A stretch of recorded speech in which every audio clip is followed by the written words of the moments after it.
What really happened with your host, Mike Rivero. You're listening to the Republic Broadcasting Network, where you'll find out what the Fukushima's going on. And aloha, America. Welcome to our show today. It's Wednesday, February 21st, 2018, hump day, middle of the weekday, starting that long, slow glide down to Pauhana Friday.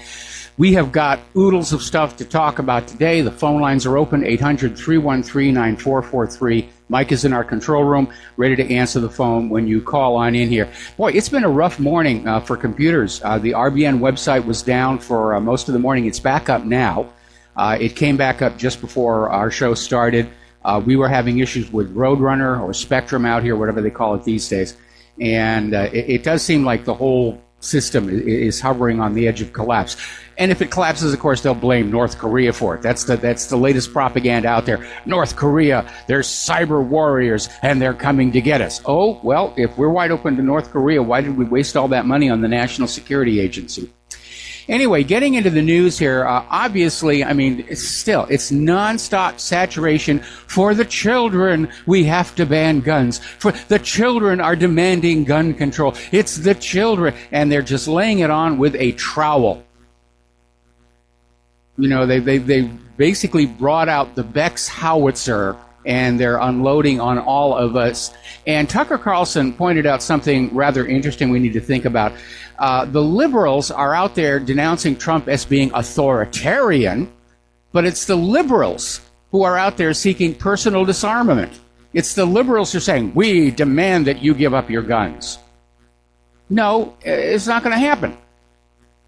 I mean, yesterday I was talking about how banning guns from law-abiding citizens because some kids with their brains melted on prescription antidepressants have committed a crime makes as much sense as banning all cars because a drunk driver killed some pedestrians. And I got a nasty email saying, well, cars are useful, cars are necessary, guns don't have any use whatsoever. And my first thought was, guns are useful. I'm one of the people who has thwarted a crime in progress in my own home by having a gun and pointing it at the bad person who ran away very quickly, and I'm very glad I didn't have to actually pull the trigger. So that's a use for guns. But let's put it in another context. How about baseball? More people in this country are killed by baseball bats than assault weapons. So let's ban all baseball. I mean, it's not really useful, is it? It's just a lot of fun.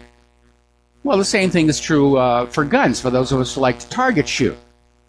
So you can see what a ridiculous argument it is. And I'll tell you what really makes me sick, is every time there's another terror attack by a Muslim terrorist, we're told, don't blame all Muslims for this one crazy person's act. When do we gun owners get that same consideration? That's what I want to know.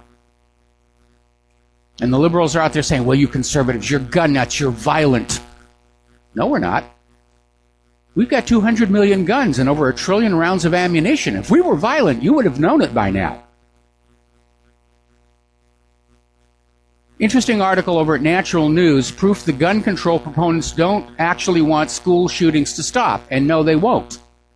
Until they succeed in getting rid of that Second Amendment, the school shootings are going to continue. Because as it was predicted in the 1991 book, Behold a Pale Horse, school shootings are the propaganda device of choice to shock Americans into surrendering their Second Amendment rights and submitting themselves to being slaves. And that's why the liberals are always out there with this idea of a gun-free zone, which is ridiculous. I mean, all of these mass shootings took place in gun-free zones. It's like, hello, crazies, come on in. Nobody's going to shoot back at you. I think we need to take down all of those gun-free zone signs and replace them with a sign that says, 10% of the people in here are carrying concealed. You guess which one. And maybe these crazies will go someplace else. Of course, on these medications, you don't really know. We have a very interesting story on that topic a little bit later in the program. Now, there's a lot of information coming on out. Apparently, David Hogg was recording his video at that high school in Parkland before the shooting event actually started. He says right on the video he's recording it at 9 in the morning, but the shooting didn't happen until 2 in the afternoon. And apparently it has come on out that David Hogg graduated high school in 2015 out in California. and he's never attended school, high school in Parkland. Now remember, this kid is the son of an FBI agent. His mother works for CNN. She's a VIP. And in his yearbook photo, it says right there, he wants to work for CNN and be an actor. And apparently a video has surfaced of him in California as the star of this news story about a dispute over a paddleboard. And they identify him by name. It's the same guy. This is a crisis actor. Now, former Milwaukee County Sheriff David Clark is out there saying that this gun control push has George Soros' fingerprints all over it. And you know that Soros, as part of his one world government, new world order, wants to ban all personal firearm ownership. He's out there screaming, guns are bad, guns are bad, guns are bad. You can't have a gun. We can't trust you with guns. Because he knows people are getting fed up. People are reaching the breaking point with all this abuse and all this refugee problems. And all the tyrants of history, that's always been their top agenda. Disarm the population, which is why the founding fathers gave us that Second Amendment. To protect the security of a free state against the encroachments of a central federal government. The Second Amendment is not about target shooting. It's not about hunting. It speaks of military arms and military applications. When the Bill of Rights was being written, hunting for food was essential. It was a given during the winter months. It's about giving the government a reason to leave the people alone and stop abusing them. We're going to do a shout out now to our on-air affiliates who are just now rejoining our network. And needless to say, all of the liberal celebrities are out there. They're just pouring in all this money, this student march for gun control. Oprah Winfrey, Steven Spielberg, and Jeffrey Katzenberg donated $500,000 to help fund all of this stuff. Which makes me wonder, does the student march for gun control already have their 501c3 so these people can take it off their taxes? That would certainly indicate a certain degree of pre-planning. Now, down in Florida, there was an aide to a Republican Florida state lawmaker, and she was fired Tuesday after telling a reporter that, in her opinion, two students who survived the shooting at the Marjorie Stoneman Douglas High School were crisis actors instead of real students, and she got fired.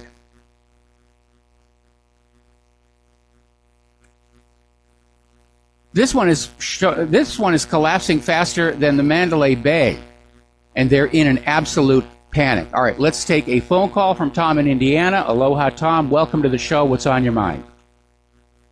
Aloha, Mike. There's several things on my mind, and if I could go over a few of them real quickly, and then you can comment on them later. I like that, if that would be okay. Okay. Okay. The first is we didn't really necessarily look at the big picture. If Russia and the United States go to war, isn't most of Russia white? Wouldn't that take care of a lot of the white stock, and possibly this could be a racial war? That's number one. Number two is the language between Russian and Greek are very close to similar words. I heard from my Greek friend today. He heard that if Turkey tries to get the islands of Greece, Russia's going to come in and stomp them and give Constantinople back to the Greeks. That's what he said, Putin said. Now, here's another thing on the bump stock. Yeah. On that bump stock, that went from $99. Nobody wanted it. Then it went to $500. And then when they said there wasn't no legislation on it at all, it went back down to $99 again. And now it's back up to $500. And now on the what I want to buy is I want to buy a binary trigger. That's a trigger that you put in the AR-15, and when you pull it back, it shoots, and when you let go, it shoots. And that is one pull per trigger. That's what I'd like to buy. Now, I wonder if they're going to outlaw those. Oh, yeah. They're basically talking about they're talking about legislation that would ban any mechanical device that would increase the rate of fire of an AR-15. And that's their stopgap. But they're trying to ban the AR-15s because those are weapons of war. Those are weapons that would allow the American people to hold off the standing army. And again, you can tell by the focus and obsession on the AR-15. The AR-15 is used in all these mass shootings. It's not used in street crime. It's not used in drive-by shootings or robberies of 7-Elevens. Those are smaller weapons. But they're really obsessed about any military-style weapons or weapons adaptable to military use in the hands of the American people, because they know the American people have reached the breaking point. And you hear the calls that we get into the show. People are coming on in and saying, we can't wait any longer. We have to act. Mm-hmm. And I don't think all by myself that I can hold this movement back right now. Well, yeah, do what you can. But as far as this David Hogue is concerned, that reminds me of John Kerry. I'm a Vietnam veteran. And when he got out of Vietnam, telling about all the atrocities that I never witnessed, and he was only there for 6 months and got 3 Purple Hearts, and all those guys in the Brown Water Navy wanted to hang the guy. In fact, when he ran for president, I still have the button that says Vietnam Veterans Against John Kerry. Now, I think this David Hogue is trying to walk in the same footsteps of John Kerry. And those are the topics that I know you got a lot of listeners, but those are the topics that bothered me for a while that I wanted to question you about. The race war and the Greeks and the binary trigger and the bump stocks. So anyway, I'll let you contemplate on that, and thank you, Mike, and have a good day. All right, well, thanks an awful lot. Well, the first thing I want to say is, again, going back to David Hogue's California high school yearbook, he says right there, he wants to be an actor, he wants to work for CNN like his mother. And obviously he's been told that to work at CNN, your job is not to report the news, but to manufacture it. And he's obviously becoming very skilled at it. So he's got a great future ahead of him right now. But again, it's another indication that this was a government false flag. It's part of a coordinated campaign to disarm the American people. Now, as far as bump stocks and double action triggers, I think one of them goes by the name the Hellfire. Again, they're proposing legislation that would ban any device that increases the rate of fire on an AR-15 style rifle. The only problem with it is, back when the bump stock debate was going on, I got all these emails about how to improvise rapid fire devices for the AR-15, stuff you can make in your garage workshop in just a couple of hours. So, like most other legislation, it's not really going to accomplish anything. People with ill intent are going to continue to do ill intent, and the law-abiding people are going to be punished for it. And like I said, they keep insisting that we shouldn't blame all Muslims for the actions of a crazy few, but yet when somebody does a mass shooting, we've got to disarm all the gun owners in America. It's absolutely hypocritical. It's a double standard, and it's simply not fair. You're not going to be able to find any court in the land that is going to say, okay, there were 40 people on a bus, one of them committed vandalism, so we're going to fine everybody who was a passenger on the bus. The law doesn't work that way. The law is you punish those who act badly. And if you want to prevent mass shootings, first of all, shutting down the FBI would be a really good idea. But second, get rid of those gun-free zone signs and allow people to be armed. And the idea is not to get a shooting spree going, but to give the mass shooters, the crazies, a reason not to show up at all. Now, a lot of people are starting to look at what's going on, and there's a huge amount of agreement as to the problem isn't the guns. There's an article out of Zero Hedge, America's Toxic Cult of Violence Turns Deadly, and it's talking about the violent video games, first-person shooting games, violent movies that are out there. No moral guidance from parents because they're both working 2 jobs just to make ends meet. Another article, this is from Fort Russ, and this one gets right to the heart of the matter. The problem is not guns. The problem is that American society is a factory of lunatics from pharmaceuticals. And they go on to mention Finland and Switzerland are the 2 countries with the highest proportion of armed citizens after the U.S. There are no school massacres in those countries. They're among the safest countries in the world. The problem is that the big pharmaceutical companies are drugging us all into insanity. Which gets us to this article that came out of drugawareness.org called Why I Took a Gun to School. And it's talking about this kid named Corey, and there's a video interview about it. And apparently he was on Paxil for 8 months for social anxiety disorder. That's a new one, I hadn't heard that. And his doctor switched him to another antidepressant, Effexor. And apparently on April 10th, 2001, Corey was not feeling well. And he'd been taken over a 3-week period to the maximum adult dose of Effexor. So he told his parents he felt he should go back to bed and would head for classes later. That's the last thing this kid remembered until he woke up and found himself incarcerated in juvenile detention. In other words, when he carried out his hostage-taking, 24 classmates, with a gun, he wasn't even aware of what was going on. That's how dangerous these medications are. And rather than deal with this danger in our society, clear and present danger, they're just going to use it as an excuse to disarm the American people because the government is afraid of us. Because the government understands that we understand it is the government that has allowed bad quality products, dangerous drugs, dangerous legal drugs to be marketed to us for the sake of a fast buck. Now, CNN is openly admitting they are liberal anti-gun activists masquerading as journalists. They published this National Rifle Association name and shame list. Oh, these are the people behind it all. No, none of those people were even in Florida at the time. But this piece was marketed as an actual news report while promoting and admitting that the authors of the articles are anti-gun activists themselves. And as usual, it is backfiring horribly. That caller was out there talking about the cost of a bump stock going up and down based on whether there was going to be a ban. Right now, AR sales are right through the roof all across the country because of the ban. They're up 30% in Florida. Every time the liberals want to take the guns away, people go out and they buy more guns. Now that, of course, is going to make the Florida teachers very happy because, as it turns out, their pension fund has invested in American outdoor brands, which used to be called Smith & Wesson, and they're a gun manufacturer.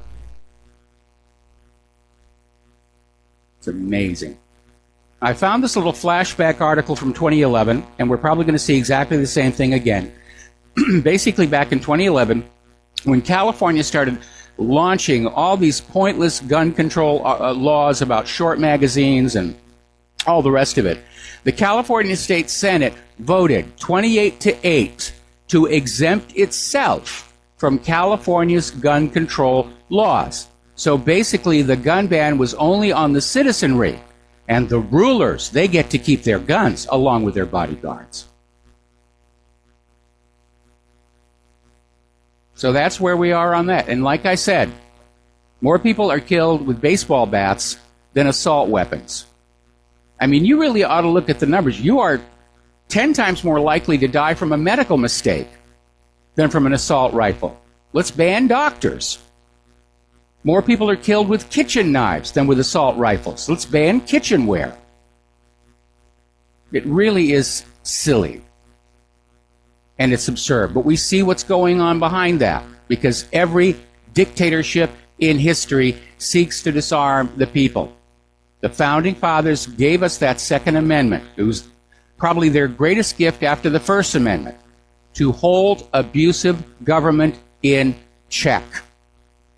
And certainly, I think everybody out here listening to this show is going to agree with me. Our government has become very abusive of the American people. So hang on to those guns. Hopefully you will never have to use them, because that's not a pleasant experience to go through. But hang on to them. It gives the enemies of freedom pause. We'll be right back after these few words. Aloha, America. Welcome back to the show here. And again, this false flag is collapsing even faster than the one at Mandalay Bay Hotel, mostly because the American people have come to understand what's really going on and who is behind it. And right now, corporate media and the government are scrambling, trying to protect the official story, and they're not having a lot of luck. YouTube is yanking videos left and right. They even took down the one by CBS, a so-called authoritative news source that had this David Hogue out there in California as the star of a news story about the paddleboard. And YouTube took it down and basically said this video should never have appeared in trending. Yeah, because it blows the lid off the whole thing. They've taken the videos of the students at the high school saying they heard multiple shooters. They took down the video of the girl who said she was talking with Nicholas when she heard shooting start on the other side. They've taken down all the videos about students saying they were told there was going to be an active shooter drill that day. But it's too late. Even with all the controls they're trying to put on the internet, once it's out there on the internet, it's out there. You don't get it back. And obviously, I mean, the corporate media is still going on about this, which means they're not reporting on other things that are going on that affect all of us. Now, I feel bad for all those kids who were sacrificed to this latest hoax by the gun grabbers. But I don't know any of them. But there are things going on that affect each and every one of us that are not getting reported, which is, of course, why you are here instead of watching the prostitutes and the correspondents over on Network News TV. So apparently, a veteran FBI official has gone public saying that there's really nothing to Mueller's indictment of these 13 Russians, that he did it simply to justify the continuing existence of the Office of Special Counsel and the money that they're getting. Because Mueller was drawing a lot of criticism for $10 million and nothing to show for it, so he's out there just throwing indictments around at everybody to say, see, I'm doing a really good job. All right, let's take a phone call from Francis in North Carolina. Aloha, Francis. Welcome to the show. What's on your mind? Hello, aloha to you both. Aloha, snack bar. Thank you. Go figure. I forgot about that part. My bad. Anyway, yes, I find it interesting that the controllers, or whoever you want to call it, that's snatching all these videos off like YouTube or whatever have you, where people are posting that type of thing on there about what they experienced, saw or heard, or whatever the case is. You know, when they do that, they're only leading credence to the aspect of what the reporting has presented by snatching it off. If they were to leave it on there and allow people to, shall we say, you know, use their own discriminating mind or whatever the case is, that's one thing. But the fact that they're actually taking it off as quick as they can, that's just leading more credence to an actual commentary that's being presented or posted, for that matter, which is blowing their cover. Now, as for the young man or whatever, and what you mentioned about that he was taking something or whatever and told his parents or whatever that he was going to go and rest or something because he wasn't feeling well or whatever have you, my question is, since there was a big gap of time missing that he doesn't recall until he becomes conscious in some cell or whatever, a holding spot or whatever the case is. My question is, what party or parties or alphabet soup group is the actual handler for him?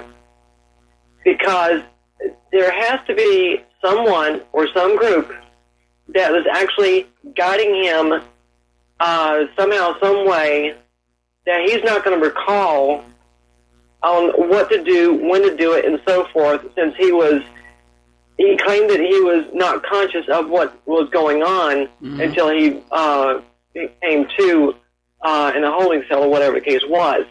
So the question is, who was the controller of him? There has to be.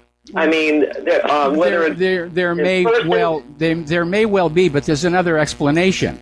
And that is that this Effexor, I mean, this was a kid, and he was being given the adult dosage of Effexor. And he may have gone to sleep and had a nightmare or dream about shooting up the school, not realizing that he was actually out there taking hostages with a gun.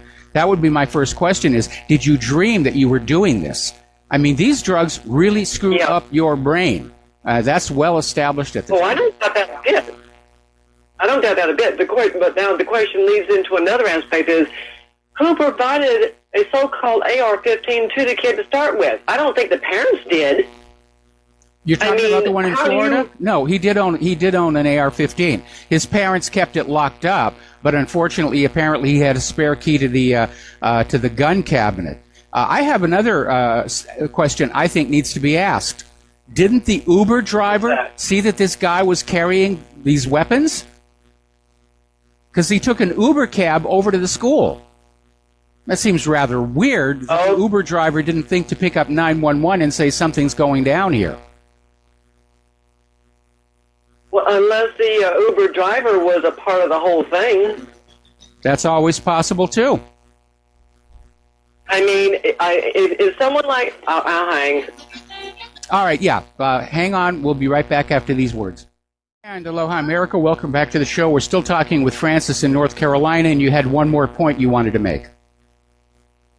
Well, generally brief is that, one, unless he actually broke the firearm down into smaller pieces or whatever and had it in a bag or whatever, which would not draw too much attention from the driver, for that matter, or he actually had it so visible that the driver couldn't help but see it, which is like, come on.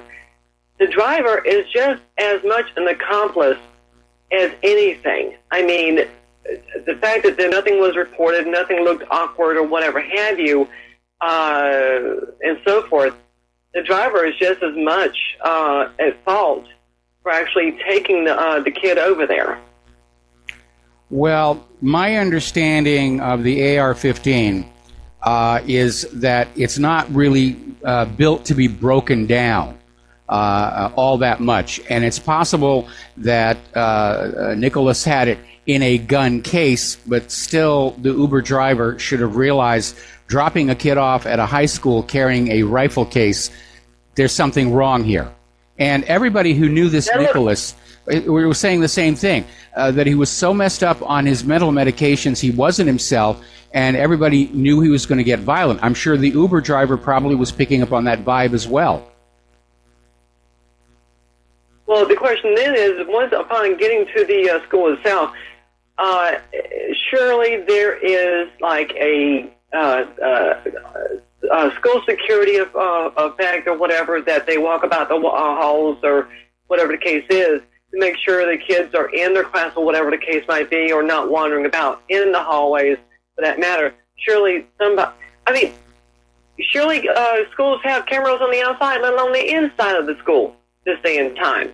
Well, I'm sure they are, but whether they're paying somebody to monitor them in real time or not, we don't know. School budgets are very, very tight. Now, there was a security guard at the school, but supposedly he was at the opposite end of the campus when the shooting started. Oh, really? Yes. Okay, I'm not even going to go there. I mean, there's so many different things that go through my mind as to, okay, how did that happen, or was that just coincidence? Well, I think the Occam's razor answer is that Nicholas sort of waited for the guard to be away from where he was when he started doing what he was doing, if indeed Nicholas was the sole shooter. Which tells me that basically he was being mentally controlled. Under that influence. People who are on these medications, they're very open to suggestion. You can talk them into just about anything. They've got lousy impulse control, and they're prone to violence from all these prescription psychiatric medications. And again, we have these students from the high school who are out there saying they were told there was going to be an active shooter drill. When they heard the shooting start, they thought that was just part of the drill. And by the way, that's some of the other videos YouTube is yanking off YouTube as fast as they can. True. Oh, by the way, just so you know, there was one caller that called in to one of the shows. The gal's name was Renee, so if she happens to hear me, hey, gal. She pointed out something very interesting, and that was, how is it that all these shooters, if they actually did an analysis, which will never get done for that matter, and if it is, it's going to be very biased for that matter, how is it that all these shooters in these school situations or public places are male? I've not heard of one shooter that happens to be a female. Not one. Unless I'm mistaken, I missed it somewhere. Is it something having to do with their hormones or whatever, that they can manipulate a man easier than they can manipulate a woman? No, I think they avoid using. I think they avoid using women because women are seen in a more sympathetic light by the public, and obviously these men are being groomed and conditioned and set up to be perceived as monsters, and thus representative of all gun owners in general. Well, as far as shooting goes, you can throw out the sympathy part. That don't even apply. Well, I don't know. It got Lizzie Borden off the hook. It did. I mean, it was obvious she was guilty, but the jury couldn't bring themselves to convict her. Oh, well, see, that's just it, though. At that time, you actually had a jury trial that was publicized. This day and time, there's no jury trial. It's a pony dog and pony show this day and time. I mean, anybody can see that. I'm sorry, Anton But, who? Hey. Do what? Anton who? I didn't say Anton. Oh, I'm At least sorry. I don't think I did. Anyway, listen, Francis, I've got to let you go. We've got another caller who's been waiting very, very patiently here. So we're going to switch over to Kevin in West Have Virginia. a great one. And thank you, Kevin. Thank you for being so patient. What's on your mind today? What's on my mind today is I ran across a report last night on MSNBC, and in the wake of this shooting, a school, and I forget the name of the school and where they implemented this system at, but it's a system that where they're going to be dropping smoke grenades and flashbangs from the ceiling of the school in the event of shooting or an event of, something like this has happened. Hey, your phone connection is breaking up. Your phone connection is breaking up, and my first reaction to that is there's a major liability issue because those flashbang grenades can actually cause real physical harm if they go off next to you. And all it's going to take is for one student to have some fingers blown off, and the school district gets sued out of existence. So, I don't think it's workable. I think what's workable is armed security guards and armed teachers. And again, we're not talking about getting into a Wild West style shootout on campus. We're talking about giving the shooters a reason not to show up at all. Absolutely. And what I was getting at, well, you said my phone was breaking up, but what I was getting at was this so-called system will be triggered at the police station before the police actually show up. My few questions that I have, again, I agree with you that this thing is absolutely crazy. But I want to know, in case they're saying that this system would be deployed to disorient the shooter, well, wouldn't it be disoriented for everybody in there if these things are going off and loud noises are popping and the smoke is filled? And of course it would. And all those students suffering from asthma, the smoke grenades would just absolutely put them into serious distress. Yeah, and apparently it's $400,000 of your taxpayer dollars to fit this school with this system, and MSNBC is running it like a good thing. But I have serious questions about a system like that. I absolutely do, and especially if you've got the shooter standing outside the classroom firing in through the windows, it's going to be completely ineffective against him. Absolutely. Well, that's all I have for you, Mr. Mike. You have a great and wonderful day. All right, well, thank you very much. We're going to let you go here. The phone lines are now open. So, getting on back to domestic politics here, and they're still pushing Russia interfered with the election, Russia hacking, Russia doing this, Russia doing that. And apparently over at the Gateway Pundit, they published the complete list of Russian Twitter bot accounts. There weren't that many of them, and apparently these Russian tweets only garnered 175,000 retweets, which if you're familiar with Twitter, that's not very much at all. Now, apparently, looking at the actual numbers, this whole thing about Russia's Facebook ad play, and remember, most of the ads were bought after the election was over. Facebook keeps coming on out and saying, look, this was all going on mostly after the election. The Russians spent a total of $3,111 in Michigan, Wisconsin, Pennsylvania during the election. How many ads do you think you get for that kind of money? All right, we're going to take another phone call here. This is Tony in Puerto Rico. Aloha. Welcome to the show. What's on your mind? Hello, Mike. How you doing? Doing okay. Okay, and the wife? She's actually doing better. She's doing better today. Very good, Mike. Yeah, listen, Mike, I've been listening to the program these past few days, and I noticed something kind of particular, that I see you always attacking the pharmaceutical industry vis-a-vis the antidepressants.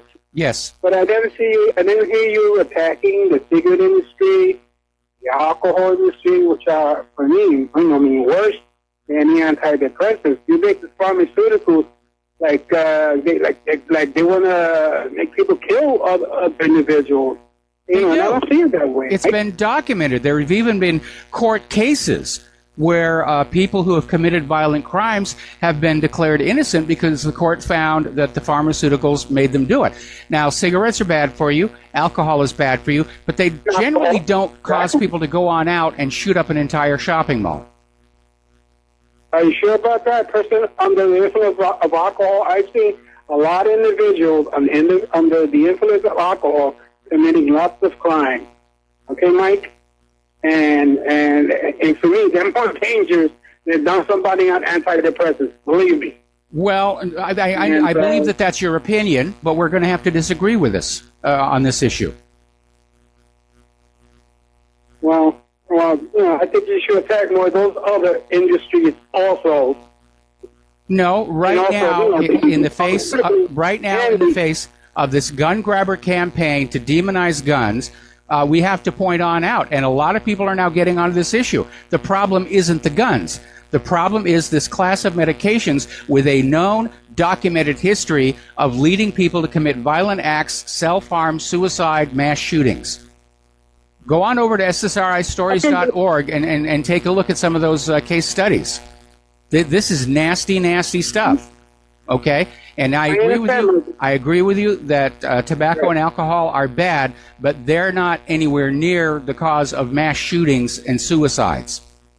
Okay? And you think these pharmaceutical industries want to lose money, Mike? No, they want to make money. That's why they continue to sell all of this stuff, even if it's harmful, because they can get away with it. Anyway, thank you for the phone call. We're going to let you go. Get on back here to the news. Now, Adrian Chen is a staff writer for The New Yorker, and he first profiled the so-called Russian troll farm back in 2015. And apparently in an interview with MSNBC's Chris Hayes, he basically backed down on it and said it wasn't really that big a deal. He said it's maybe like 90 people. They didn't even really speak English all that well. They didn't have that many computers. It was a very flimsy operation. It didn't have anywhere near the kind of power and influence that our corporate media is trying to convince you that they did. It's all overblown. And again, the hypocrisy is stunning. The former head of the CIA has admitted the U.S. meddles in other countries' internal politics all the time. But we have good intentions. That's why it's okay for us to do that. But the Russians are evil. The Russians are bad. They have bad intentions here. And the corporate media is out there. Now they're talking about a Russian Pearl Harbor. Russia's coming to get you. And they're putting the focus on this idea of a massive cyber attack.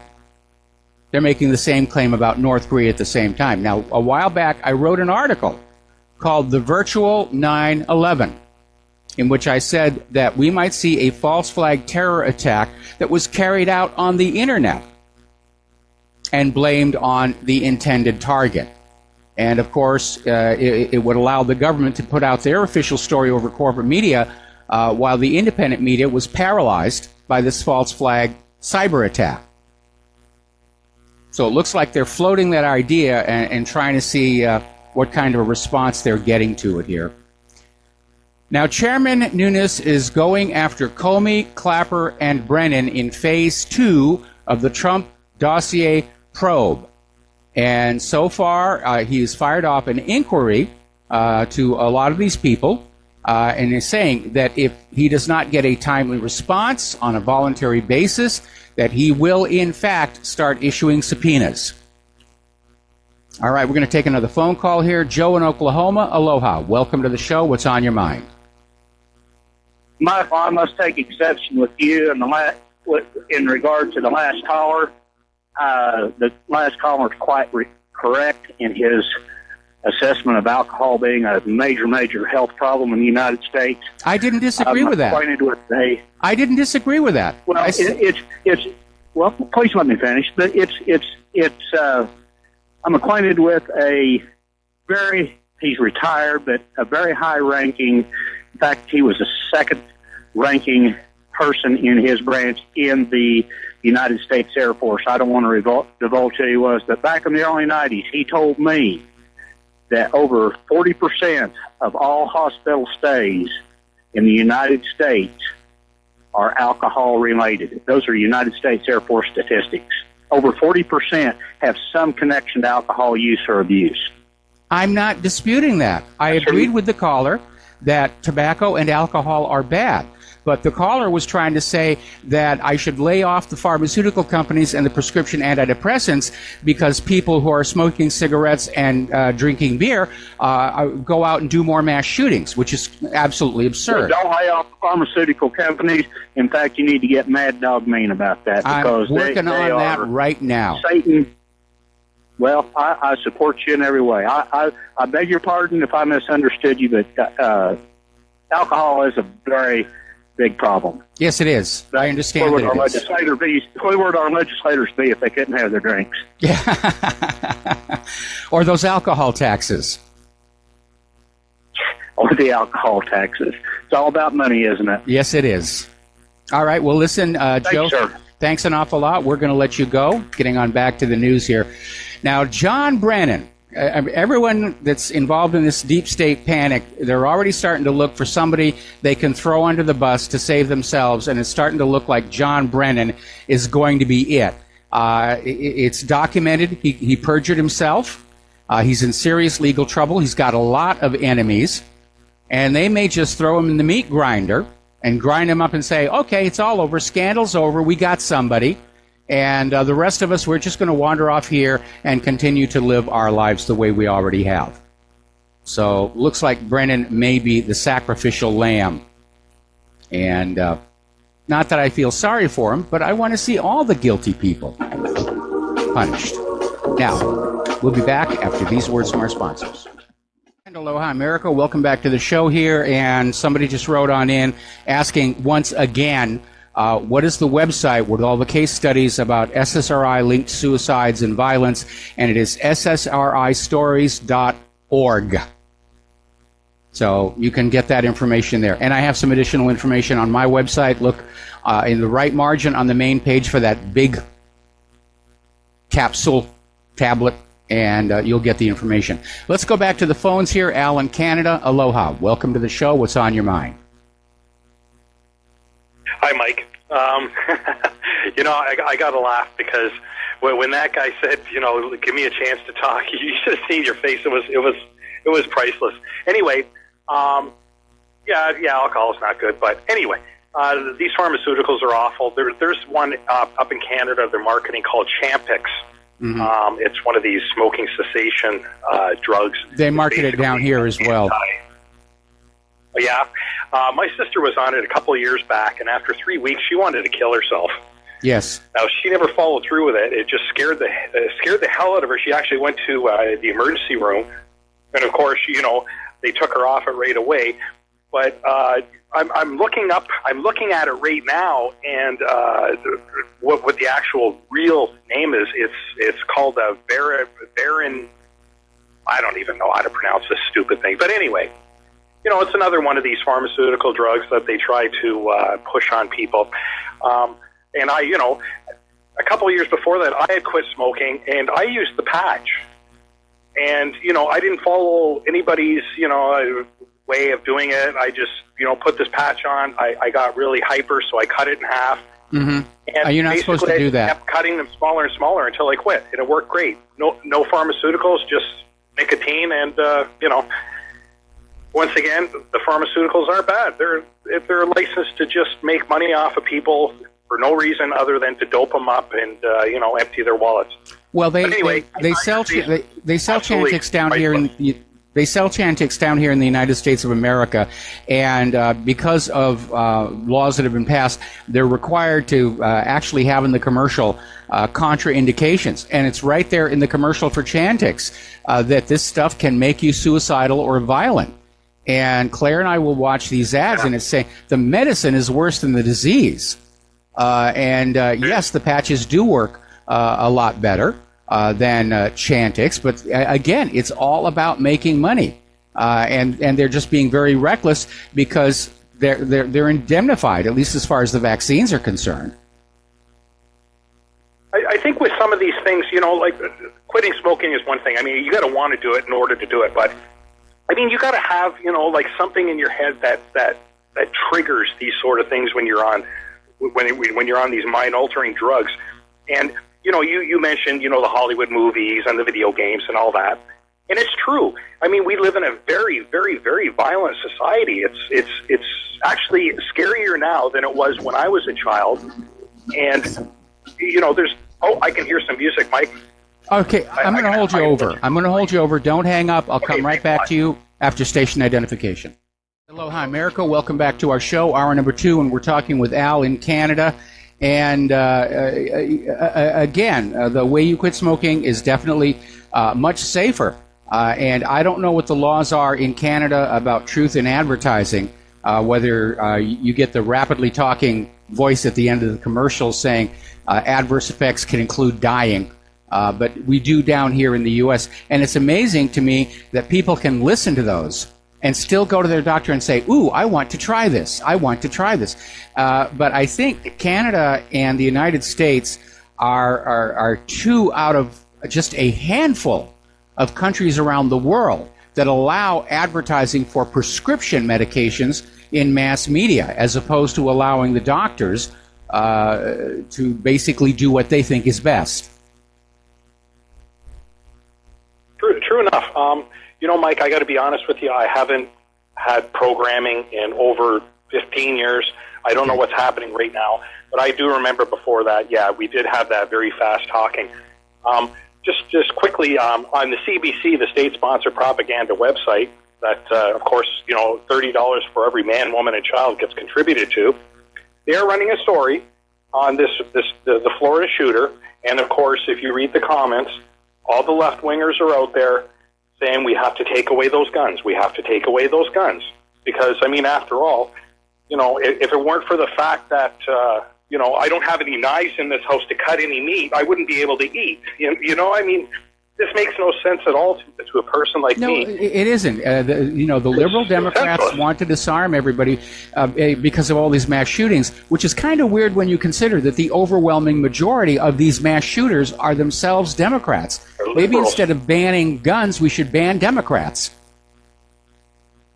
That's probably been posted in the comment section, and it probably was content disabled, because I'm going to tell you right now, Mike, that website is probably the most censored website that I've ever seen in my life. And sometimes they do the cleanse hours later. You know what I mean? Yes. Just to make it look good. Anyway, I don't want to take up more of your time. I love hearing your stories. And that look that you gave when that guy said, hey, let me finish, it was just classic. I howl. Thank you very much, Mike. Well, you're welcome very much here. And that caller was clearly intending to take the heat and focus off the big pharmaceutical corporations.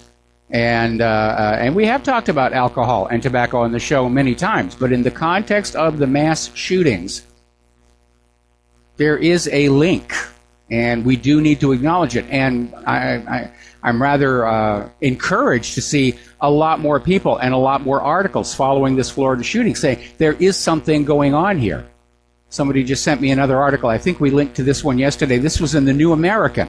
From Prozac to Parkland, are psychiatric drugs causing mass shootings? Yeah, they are. So, anyway, getting on back to the news.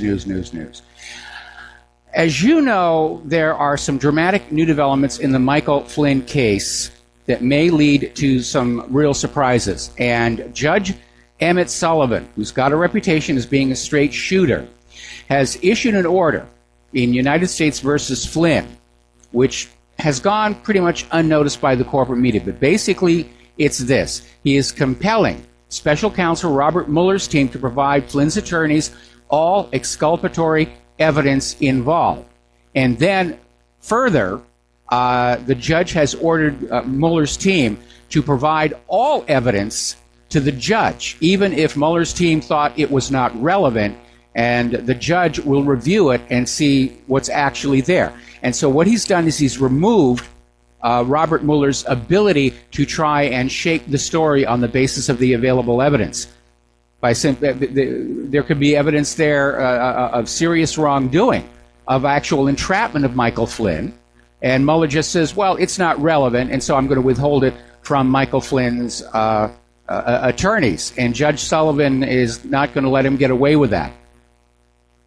So there may be some interesting developments coming on out of that particular case. And again, it looks like Flynn is withdrawing his guilty plea and saying, yeah, it's time to go to trial here. That he may have been entrapped and maneuvered.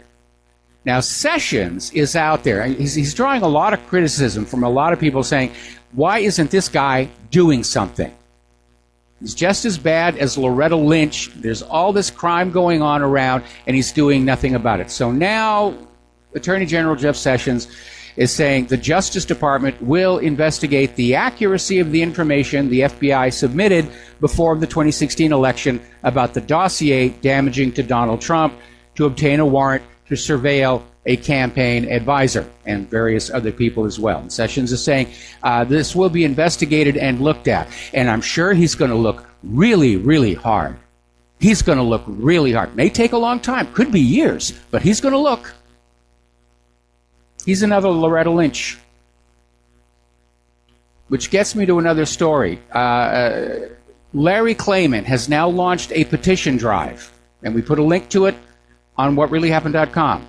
And it's a petition calling on the president to fire Attorney General Sessions and appoint Larry Klayman as special counsel. I think Larry Klayman would make a great attorney general.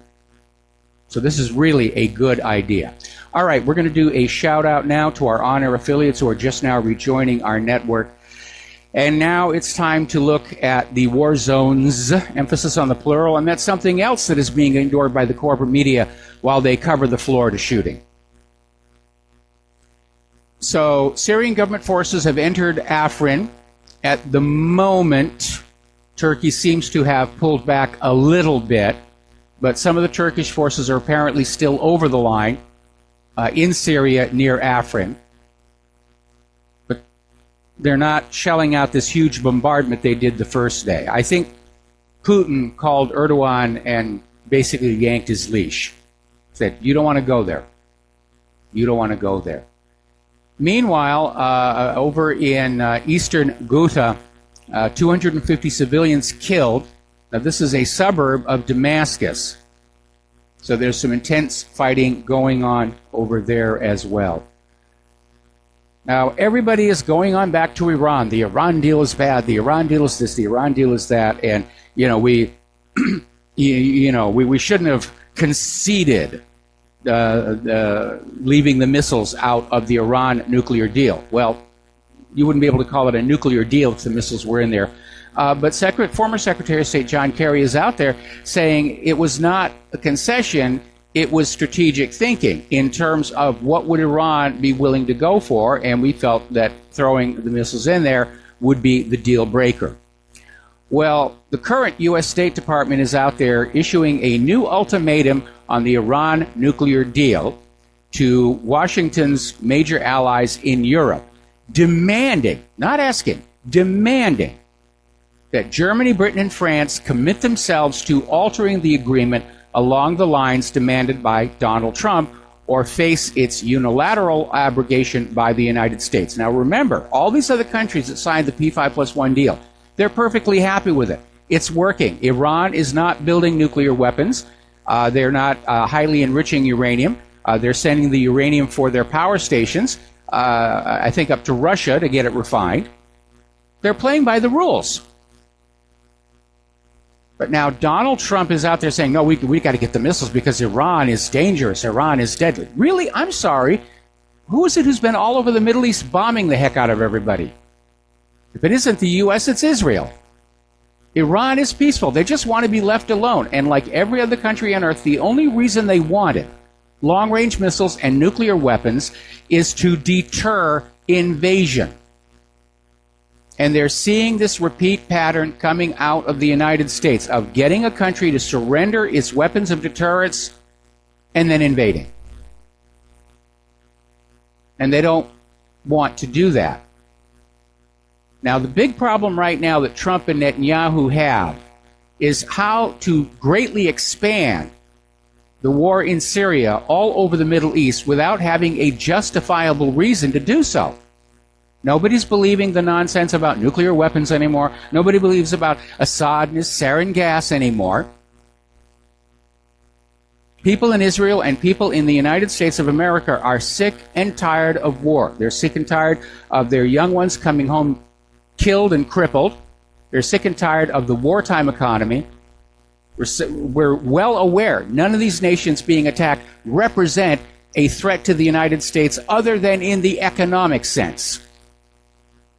And we do not want to spill the blood of our children or anybody else's children just to make some banker happy.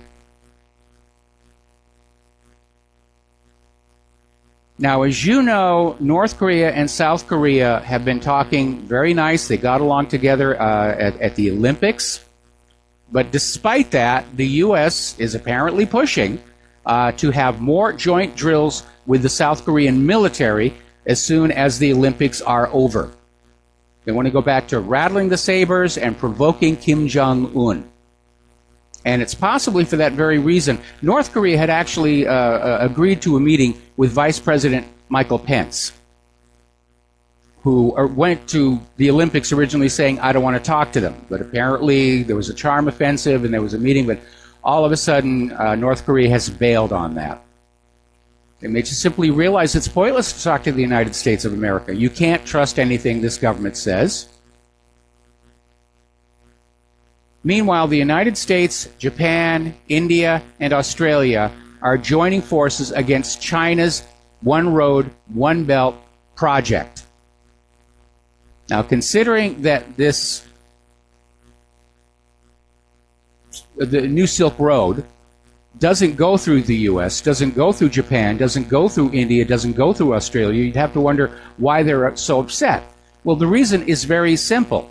This One Belt, One Road project is going to make it faster and much less expensive to ship manufactured goods from Asia to Europe. And that is going to cut into the profits of cargo shipping. And the U.S. has cargo shipping companies, Japan has cargo shipping companies, India has cargo shipping companies, and so does Australia.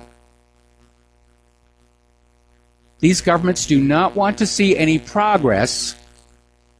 They want to keep the world the way it is to maximize their profitability. Now, Palestinian President Mahmoud Abbas did a speech before the United Nations Security Council calling for Palestinian statehood. A lot of other countries have recognized the state of Palestine.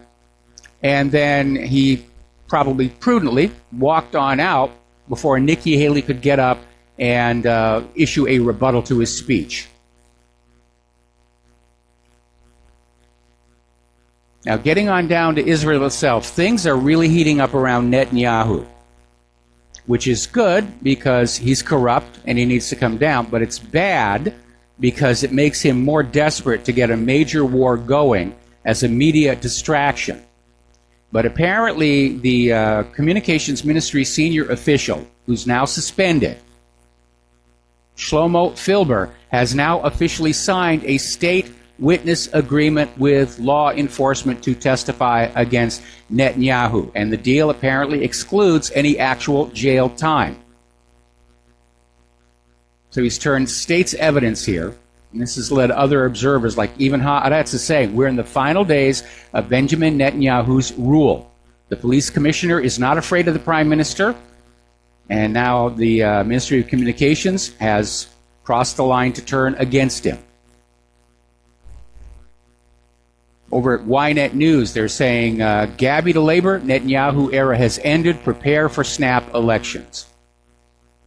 And that would be a good thing. I'd like to see Netanyahu come down. The worrying factor, of course, is who is going to replace him?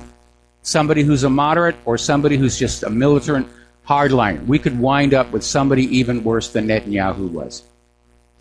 All right, let's take another phone call. Sean in North Carolina. Aloha. Welcome to the show. What's on your mind? Hey, Mike. Is there really this many people out here calling for the gun control as the solution to school shootings? It's all over the news. That's all they talk about. Well, that's their job, is to sell you this agenda. But apparently it's falling on deaf ears. The Florida legislature just voted down an attempt to ban assault weapons within the state. At the same session, they also passed a law saying that porn is a threat to public health, so I don't know what they're thinking is.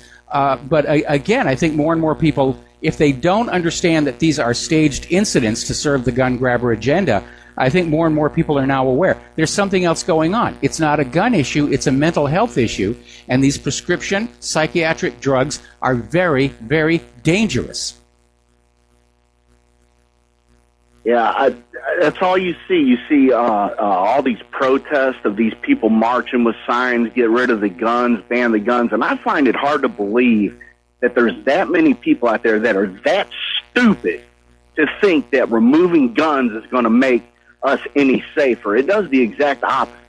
And it makes me mad because these people are asking to take my freedom to protect my children away from me. Well, these are not ordinary citizens. These are rent-a-mobs. There are public relations companies where their entire business is assembling a bunch of actors. You see their ads in Craigslist. You know, come be part of a protest, $30 for the day plus a box lunch. And they print up the signs and they hand them on out, and the people will go on out and they'll say, hey, I'm actually an actor, I'm on TV, ban the guns, ban the guns. They don't care what they're talking about. They're there for the money. I just really hope people don't buy into the propaganda of this, because it's just... I don't think they are. The gun sales are up. Gun sales have gone through the roof. You know, and anybody questioning it, all they need to do is ask themselves, I mean, it's so evident this government wants our guns very bad. And this is the scariest thought about it. Just ask yourself why. Why do they want the gun? What do they want to do? Well, that's a scary thought. It could be a whole bunch of things. Higher taxes, a military draft to fuel the wars. I mean, the American people are fed up. I get phone calls and emails all the time from people saying, I'm tired of waiting. Something has to be done. And I'm sure the government is monitoring that kind of traffic. And you also need to remember that in the history of the 20th century, every genocide committed against people was preceded by a gun ban on the targeted population. Now, right now, we're seeing in our society, white heterosexual males are under social attack. And as that last caller said, it always seems to be, for the most part, white males that are being used for these mass shootings. And so are they going to start saying, well, it's time to get rid of all the white males for the New World Order? You can't rule it out, not with this government. You know what? You're 100% right. That's factual. Every single time that a nation has been disarmed by their government, 100% of the time, genocide followed it. Yes. And yeah, that's what you're hearing. Well, the white man's bad now. So you can imagine what's going to go on if they ever grab our arms for any reason. I've called before. I know you disagree with this, but I've stressed my opinion that sometimes I believe we have already crossed the threshold of using our firearms for the reason intended. And this government, in my opinion, has pushed us beyond that point. Well, I'm hearing that more and more. I'm hearing that more and more every day. I mean, maybe we need to do something to accelerate, because this government is collapsing. Yes. And sometimes, I really do think if there's something the American people can do to speed this up, it would be better. Less people would die than just sitting around and waiting for it to fall on themselves, because they're going absolutely nuts in this slow motion fall that they're in. Now, that's all I got to say. Like I said, I'm hearing that. I'm getting emails on that. And, of course, avoiding revolution and civil war and avoiding World War III were my goals for these last several years. And so I'm feeling a sense of personal failure here, that this cannot be stopped. I'm also feeling a sense of personal failure that despite all the smoke and mirrors that we're seeing in Washington, D.C., these corrupt and guilty people are still walking free. It's very frustrating, and it's very angering. Sean, we're going to let you go. We got to take a commercial break. We have another caller waiting after these words from our sponsors. And Aloha America, welcome back to the show here. And if you would like to help keep Republic Broadcasting on the air, the postal address where you can send a check or money order is Republic Broadcasting Network, 2251 Double Creek Drive, number 302, Round Rock, Texas, 78664. The phone number, if you want to call on in and pledge to be a recurring subscriber, is 800-724-2719, extension 03. And folks, I cannot tell you how desperate the situation is here at Republic Broadcasting. We really need you to make an effort to support us, because if we don't get some donations coming on in, we're going to have to sell the control room crew for medical experiments. So we're going to go back to the phones here. Dustin in New Jersey, aloha. Welcome to the show. What's on your mind? Yeah, Mike, that last caller, you don't want to accelerate anything against them. You want to let them take the first strike. But one thing you can do and continue doing is, listening to independent, because that's what they fear. If they get cut off from their propaganda machine, the majority of people don't believe them, and the battle's half won. Well, again, the model that I like to use is that of Gandhi when he got the British out of India. Non-violent, non-cooperation. And it took time, and it ultimately did work. There were violent episodes along the way. Amritsar, the massacre at Amritsar, for example. But it's a far better way of approaching it than a civil war or a revolution. And I'm not ready to cross that line. I refuse to go there. Unfortunately, I'm not able, apparently, to stop the people who want to cross that line. They're going to have to walk around me. But that's the problem, though, Mike, because they'll make Gandhi, Mother Teresa, and Jesus look like mass murderers as long as you got this propaganda machine. So you got to get rid of the propaganda machine. You got to get rid of the media. You got to, the government won't have a mouthpiece without them. Well, we don't need. We can't get rid of the corporate media, but we've already cut into their credibility. And everything that they're doing right now, like YouTube deleting CBS News videos that are proving to be embarrassing to the official story for Florida, only magnifies the public's mistrust of corporate media. Yeah, I didn't mean get rid of them. I just tune out. Majority of people need to tune out. And they are. Their audience numbers are in the Al-Qaeda. Our numbers are going up. And it's like on that promo message you just heard where, they're starting to openly attack the independent media. They're hacking servers. They're hacking websites. They're trying to figure out ways they can change copyright laws so that we are not allowed to have access to information to share with our audience. And they're obviously scared. If there's one victory that we can already point to for the independent media, it is that we have taken away the government and the corporate media's ability to lie to the public with impunity. They can't do it anymore. The American people are very distrustful, and they ought to be. A skeptical people is a free people. Well, Mike, I just want to say also, with Fox News, it's another side of the same coin. So people just, Fox News is the same as CNN. It's just, it's opposite propaganda. So people need to do their own research, listen to you, It doesn't only take that long to do your own research. In a half an hour, you can learn everything what's going on in the world, pretty much. Pretty much. Hey, Mike, did you hear about in Germany this guy came from Syria, one of the refugees, has 2 wives and 6 kids, and they're all like on assistance, and he got another wife in Syria. Like in Germany's finished, France is finished. I mean, how can you keep that up long term? You know, like you can't. It's overwhelming the system. Like it is overwhelming the system. Then, George Soros has caused incalculable damage with this idea of a new world order, global government. And he's oblivious to it. No matter what happens, no matter how many people are raped or killed or injured, it's just part of the price that we have to pay for this dream of the new world order. And he's oblivious. He could. This is a guy who helped Nazis, hunt down and catch fellow Jews, and he feels no guilt about it. And he looks 200 years old. Yeah, he does. And, I keep thinking one of these days maybe his heart will attack him and we won't have to deal with this nonsense anymore. And, Mike, I want to switch to, if I have time, to the Belt and the Road. I think Australia, majority of their mining, the Chinese own. So Australia must be playing a double game. And India's nowhere near. They're probably responding to U.S.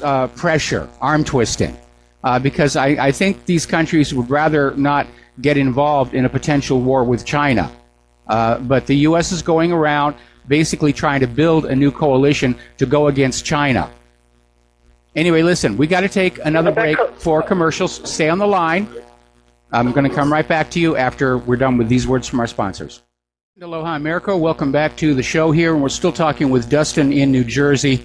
And I think probably that Japan and Australia and India went along with this more out of response to U.S. pressure than a desire to go to war against China, although things have been very tense against India and China for quite some time now. Well, India would lose again because, let me tell you, India, they don't even have really as good as, nowhere near as infrastructure built up as like China. Their GDP every year is not 7% like China. And if you look at Japan, Mike, they're stuck in the 90s still.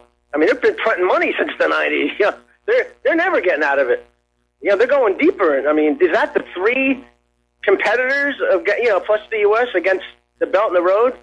There's no competition, and the Belt and the Road is way far superior. I mean, throw in China's mass, 85% manufacturing in the world. They're a creditor nation, they're not a debtor nation. So, I mean, there's really no competition. I don't think they really have anything to worry about with the Belt and the Road. You mean China doesn't have anything to worry about? Well, again, no. If it comes to a shooting war, I imagine that there'll be an effort to basically bomb the existing portion of it. Just crater it like with Durandals or something. And Mike, real quick, I want to switch. Did you talk about an aide to Netanyahu flipping? Did you hear anything about that? Yeah, he signed the state's witness agreement. He's going to avoid any jail time, and he will testify against Benjamin Netanyahu. And I'm expecting any minute to hear that his car has been blown up by those evil Palestinian, Iranian, Jordanian terrorists. Well, maybe he made a videotape ahead of time. That would be good. Thanks, Mike. All right, thanks an awful lot. We're going to let you go. All right, so the phone lines are open again. Now, interestingly, South Africa is going to cut diplomatic ties with Israel. Now, when South Africa had its apartheid government, they were all buddy-buddy. In fact, South Africa almost bought a nuclear weapon from Israel. That paperwork was uncovered when the apartheid government collapsed and the new government came on in. But the new South African government is going to cut off diplomatic ties with Israel in protest of its treatment of the Palestinian people. So good for the South Africans on that one. Article out of ZeroHedge.com. The military-industrial complex is winning the guns versus butter war in America. And they're basically saying what I've been saying all along. We're in a wartime economy. The Pentagon thinks all the money should flow to it so it can destroy other countries that just annoy us. And shortly before the Soviet Union collapsed, their leader, and I think it may have been Brzezinski, said, I'm going to do the worst thing that could possibly happen to the United States. I'm going to take away your enemy. And of course, the Soviet Union dissolved. And for a while, we were all buddy-buddy. That doesn't really sit well with the Pentagon. Their whole business is war, blowing things up. If there's no war, there's no money, there's no promotion. And even Trump's new GOP budget,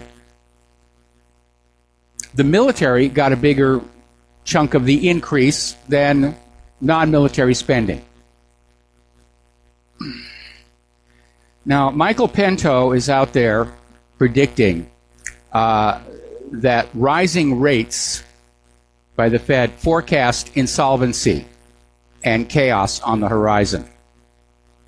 They've about reached the end of what they can do here, and they're caught between a rock and a hard place. If they just start printing more money to inflate the debt away, then the rest of the world stops using the U.S. dollar. And right now, having the rest of the world use the U.S. dollar brings interest revenue into the United States, as well as gives the United States government hooks into the global economy. So we can't pay off the debts, we can't inflate them away, and that's why they're feeling a world war is what is needed. Now, Peter Schiff is out there saying we're ripe for a 1987-style crash. And I know the market was really down yesterday, but I think it was doing very well today. Let's see where it ended. And it ended, oh boy, fell off the cliff there. When I'd checked it last about an hour and a half before the close, it was up 200, but it just plunged. The Dow ended down 166. Bad sign, bad side, bad side. Article out of paulstramer.net. The end of the great fraud begins here and now. And he's basically talking about several overlapping factors that put us on the course to national insolvency. And of course, one was the creation of the Federal Reserve and a usury-backed economic system. And then he points to 1933 and 34, when Franklin Roosevelt arbitrarily allowed foreign powers to presume that all of our trade names were instead U.S. foreign situs trusts and subject to salvage for the debts of the bankrupt United States of America Incorporated. In other words, Roosevelt is the one who started saying we can pledge portions of the United States, the real property, as collateral on borrowing. Now, he wasn't really allowed to do that, again, because of that enclave clause in the Constitution. The federal government is only allowed to own land under federal buildings and under federal infrastructure like military bases, harbors, airports, that kind of thing. They're not allowed to own like all the wilderness lands. That's the collective property of we, the American people. And that was a large part of what was behind the Bundy Ranch standoff and the Malheur Wildlife Center standoff, was Americans trying to defend their constitutional ownership of that land collectively. Now, apparently, over at Breitbart, the U.S. government is trying to figure out how they're going to pay for all this infrastructure that needs to be repaired. And Trump has pledged a, unfortunately, way too small amount of money to try and deal with the problems of letting the nation just decay from all the neglect so they could spend the money on war.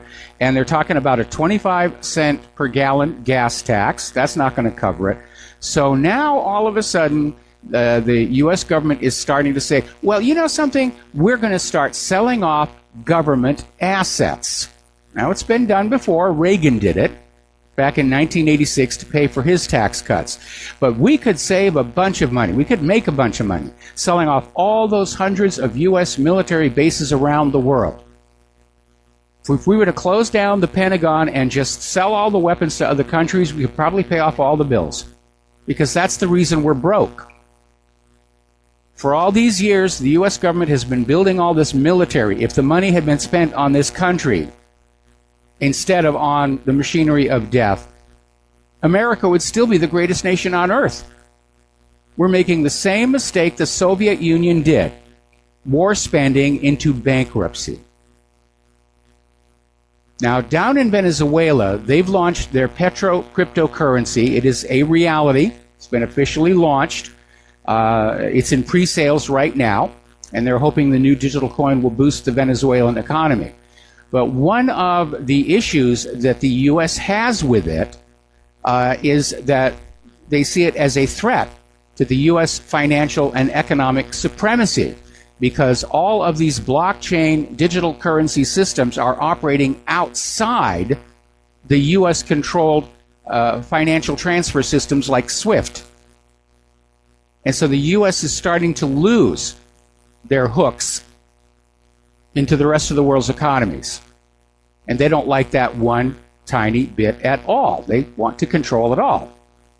And if you look at a terrible job they're doing here in the United States, you can understand why the rest of the world doesn't want to be controlled by the United States here.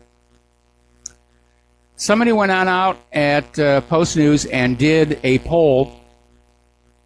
Actually, it was Politico and Morning Consult poll, and the vast majority of Americans have not seen a larger paycheck in the wake of the tax overhaul.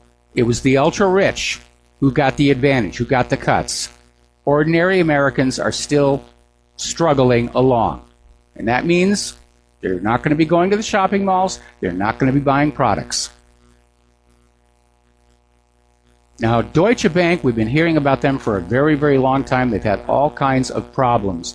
And apparently, they're now being hit by a problem with their derivatives portfolio. They've got the world's biggest derivatives portfolio, and it is so large, the central banks cannot bail it out. Now, for those who don't know what I'm talking about, a derivative is a financial instrument that derives its value from the performance of another financial instrument. And one of the most common of these is called a credit default swap, which means if I go on out and I invest $1 million in some stock, and at the same time I buy a credit default swap for a small amount of money. It's like an insurance policy, so that if the company I've invested in goes out of business, the credit default swap will return at least part of my money to me. It's a loss mitigation strategy, or at least that's what it was supposed to be. But there are a lot of brokers who like to play with derivatives, and derivatives are not regulated the way regular insurance is. I can insure my home that I own. I don't really, but I rent. But I can't insure my neighbor's home. And of course, insurance companies are required to keep cash deposits on hand sufficient to handle a reasonably expected number of claims. Derivatives don't have those rules. You can buy derivatives on assets you don't actually own. And the companies selling these derivatives do not have to keep cash reserves on hand. That's what happened during the mortgage-backed security crash in 2008.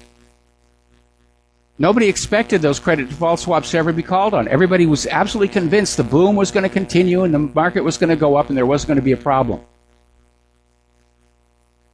And some of the companies that were driven out of business in that crash were driven out of business by their derivatives exposure. So it looks like Deutsche Bank is in serious, serious trouble right now. And if the stock market continues to slide, we're going to start seeing some derivatives kick in over here as well. Now, Putin has guided Russia to export a record-breaking 50 million tons of grain. And, of course, it's very popular around the world. It's good grain. It's grown in what the Russians like to call black earth, very rich with nutrients. And, of course, Russia bans GMOs. So those countries, those customers who don't want GMO, they're going to Russia to buy product. Getting on over into Europe, things are getting very tense there. Hungary is backing Poland as the Visegrad group retaliates against Brussels. There's a big fight going on over there. Macron is now promising to get tough on migration. He wants to tighten the immigration laws. Nigel Farage has slammed George Soros' $30 billion anti-democracy fund. That's what Farage calls it, because that's exactly what it is. George Soros doesn't believe in the will of the people or the voters having any say. He continues to pour all that money to defeat Brexit or to reverse it, and that is anti-democratic, because the British voters made their will known. They want out of the EU. Soros wants them back on in. And I think probably a lot of people can be forgiven for wondering why this man is allowed to just mess around with our planet like it's his personal toy. Just because he's rich? He's certainly not elected to any office of government. He just has all this money, and he just thinks it gives him a right to mess around with countries and the people living in them. Now, another article out of the New American. Apparently there was this creepy World Government Summit, and there was this happened this month on the Arabian Peninsula. And that is its real name, the World Government Summit. And they're openly out there saying it's time for the new world order. And the speakers were out there saying that liberty, self-government, and America First agendas are in the crosshairs. That part about liberty is a red warning sign. They're talking about a global dictatorship under a single global dictator. That has to be stopped. So they're out there having their big meetings and their conferences, and they're talking about the New World Order and how great things will be under the New World Order, and it will be for them, for those people at the top. But it will be a terrible existence for everybody else. Now, Bulgaria is now demanding border controls across the European Union are dropped as soon as possible, and said the Schengen area should be extended to the very edge of Europe. So basically, you've got these 4 states are being ordered by a 5th state to remove border controls. This is a contentious issue. This could tear the EU apart. But everybody on the ground, they're fed up with all this nonsense. Apparently in Paris, there was a major fight. In fact, it was described as virtually a medieval battle, and it was fought with knives, no guns, but they came out there with knives, and apparently these 2 rival groups belonging to Paris's Tamil community came on out and basically fought each other to the death, or at least very, very close to it. Now, again in Paris, and this one may make you a little ill, apparently 4 people were arguing about money at a Clichy-sous-Bois apartment in an eastern Paris suburb on Sunday, and the quarrel escalated into a brawl, at which point 3 men reportedly attacked the 4th, biting off his lower lip and the ear in the process. Now, the victim of the attack managed to escape and call for help. The attackers apparently swallowed these bits of flesh they bit off the other guy, and these are all refugees from Cape Verde, an island nation off the northwest coast of Africa. So how's that globalism refugee thing working out for you? We'll be right back. And aloha, America. Welcome back to the show here. Now, here in the United States of America, MS-13, which is this vicious gang, they have now spread to 22 states, fueled by 300,000 illegal immigrants, DACA recipients, allowed into this country under the Obama administration. And so far, apparently, they're being charged with all these major crimes, including 207 murders. Now, the fact that MS-13 is now in our country in such numbers, and by the way, they're major drug dealers, that's a good reason for the Second Amendment. Somebody said that guns aren't useful. Yeah, guns are going to discourage these gang members from making trouble where you are. Like I said, get rid of these gun-free zone signs and say half the people in this apartment complex are armed. You figure out which ones. Let's take a phone call here from Scott in Oklahoma. Aloha. Welcome to the show. What's on your mind? How's it going, Mike? Going pretty good today. Doing all right? Oh, very good, very good. Yeah, I just wanted to make a comment on that Florida shooting thing. I don't know if I haven't looked at your website today. I just come through the door a few minutes ago about this the young kid that's all over the mainstream media. His last name is Hogg. Yes. Have you seen that? There's a YouTube video showing how he's being coached to say the things that he's been saying. Well, YouTube has taken that video down now. They've even taken down the CBS video where they were using him for another story about a shooting out in California. So they're trying to retroactively cover this up. But the kid's blown. He's burned. We all know what he is and who he is. I mean, it's amazing how stupid they are when it comes to their operation that they're doing. It all falls under, CIA mind warp stuff. But I wanted to make another comment to that guy earlier that was talking about, going with the armed revolution.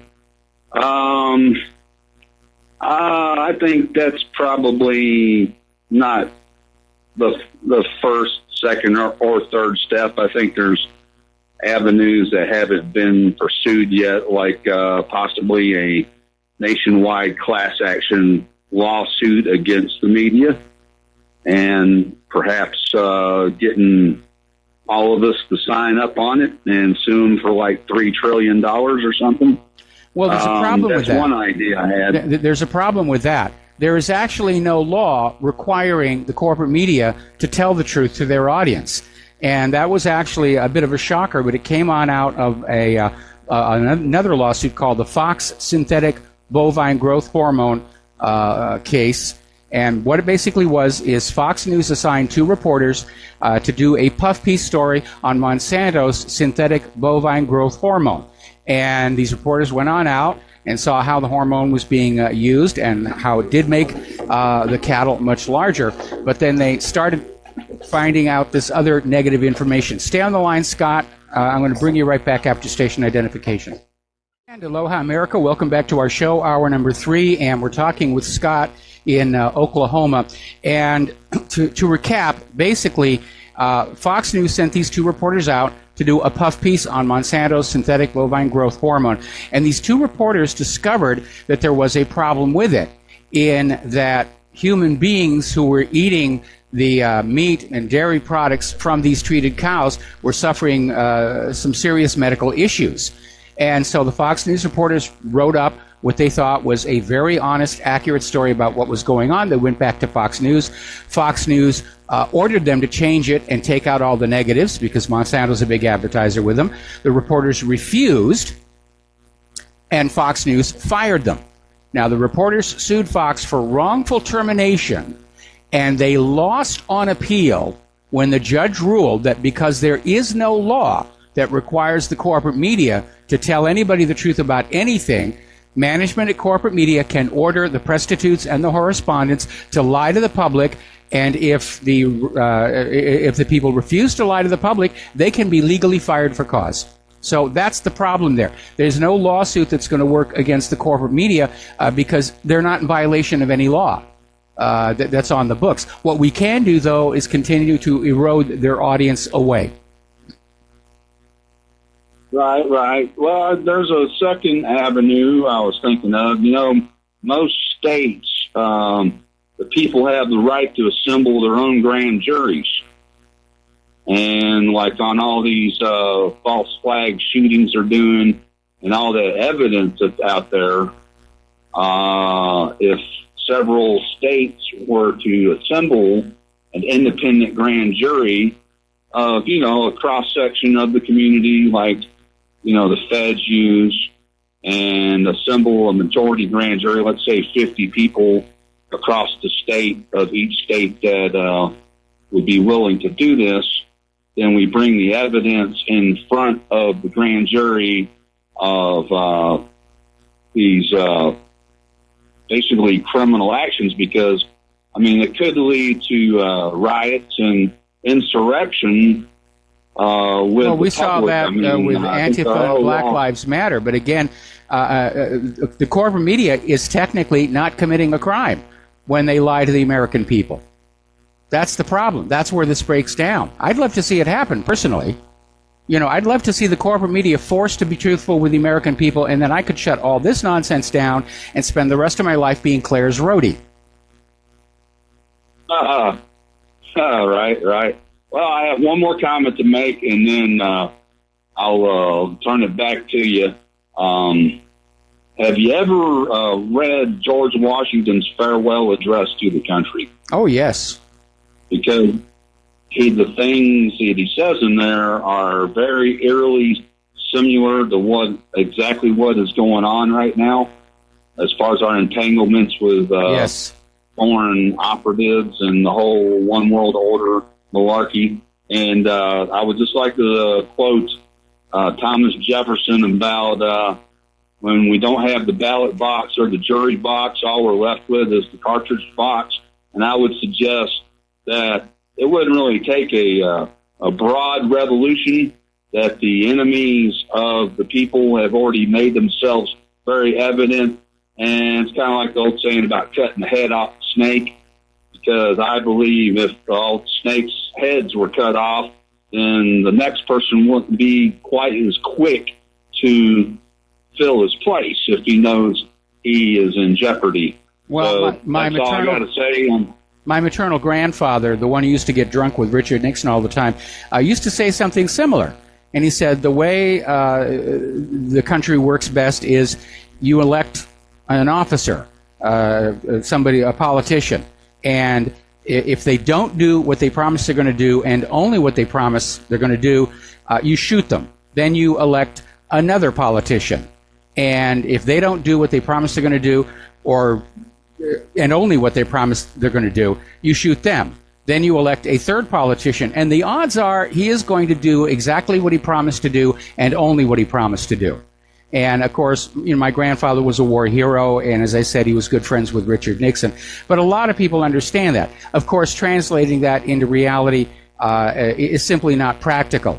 The U.S. government has a standing army, which they were not supposed to under the Constitution, and the big issue would be on whose side would the rank-and-file soldiers come down on. We certainly know the Officer Corps is going to be fully on board with the U.S. government, regardless of what the agenda is going to be.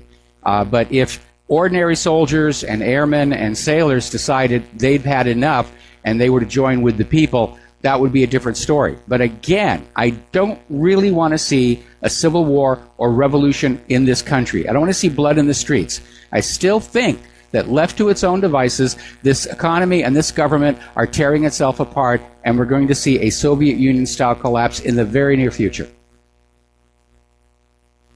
Well, the one thing I would be worried about, well, not worried, but concerned about, is if that did happen, we had the Soviet-style collapse here, it would make a big opportunity for either China or the Soviets, which I don't really think the Soviets would do it. I'm more concerned with China. They would see our weakness if that happened and decide to take the opportunity to maybe invade us or, start a war with us anyway. Okay, so well, I'm Scott, thinking, Scott, a couple of points. There are no more Soviets. The Soviet Union is gone. And I don't think China or anybody else would want to take the opportunity to attack the United States of America because the place is a wreck. I mean, nobody attacked and invaded the Soviet Union when it collapsed. It's just not worth it. Everyone's always talking about Putin is coming into Europe and Putin's coming into the United States. And he's got enough problems where he is. He's got a country to run. The U.S. is bankrupt. It's flooded with all these illegal immigrants and refugees. The roads are crumbling. The bridges are collapsing. The rail system doesn't work. We don't have any manufacturing. We've contaminated our own agriculture with GMO. Who would want the place? right? Why would they want to invade a sack of manure, huh? Yes. All right. Well, that's all I got to say today, Mike. You have an excellent day, sir. All right, thanks an awful lot. We're going to let you go. We're going to do a shout-out now to our on-air affiliates rejoining the network. Getting on back to issues of immigration and refugees and so forth. We mentioned this briefly yesterday, but there's been another article, this one in Conservative Tribune. Feces, needles, and garbage, welcome to the nicest sanctuary city in the U.S. And, of course, they're talking about San Francisco.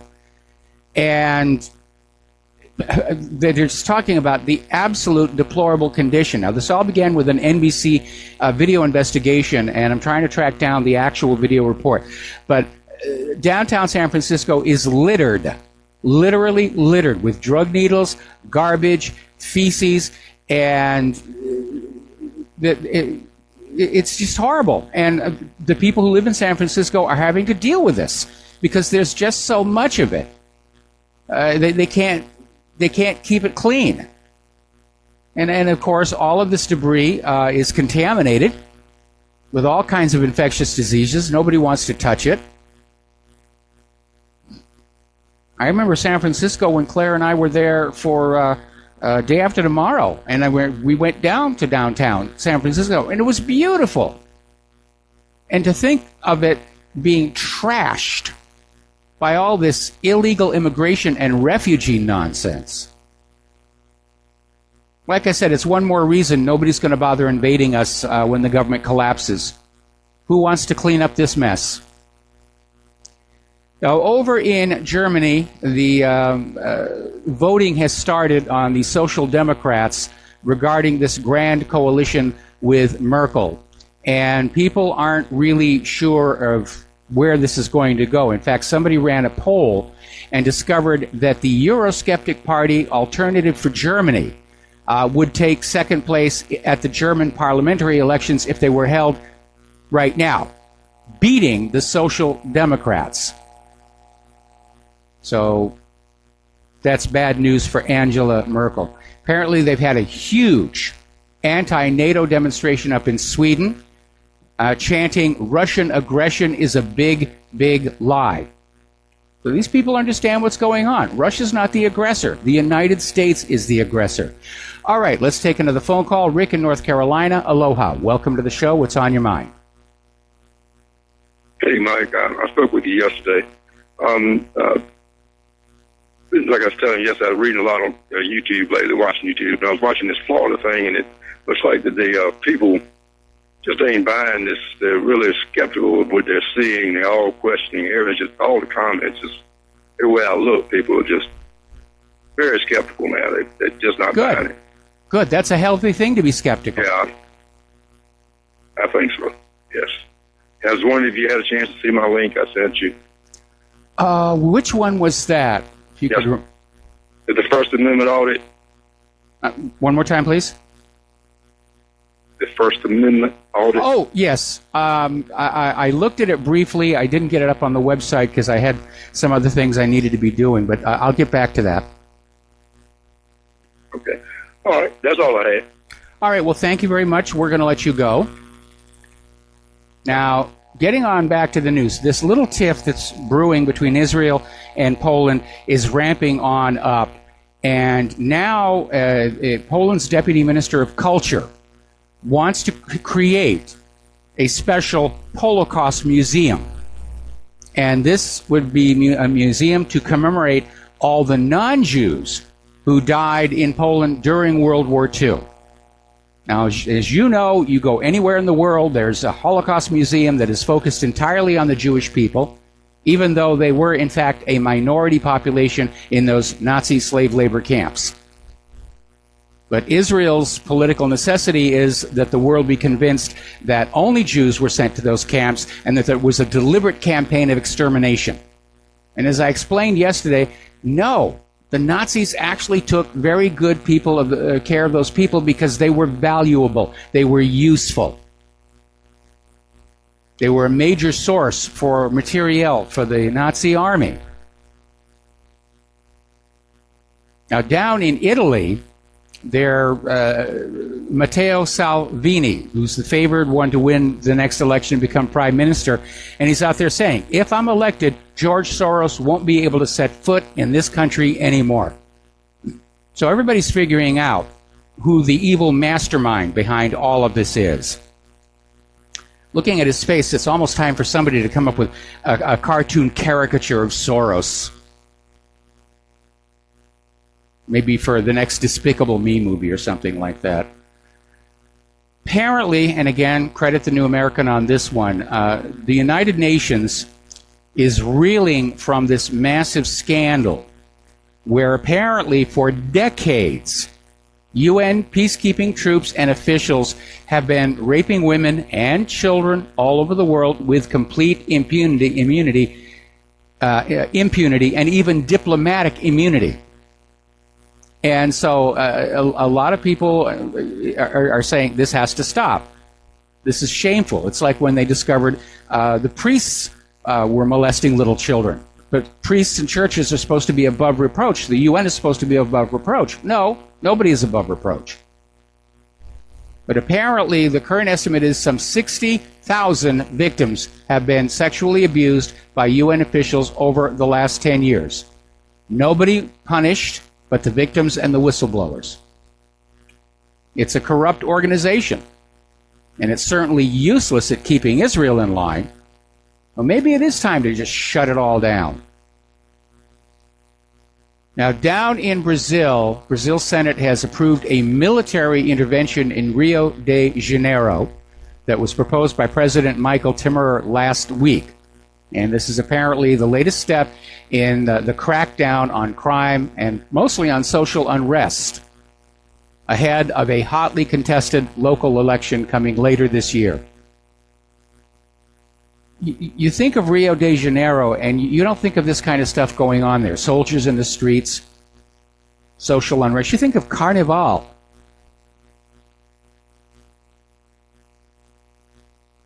It feels like the whole world is just crumbling. It's all coming apart.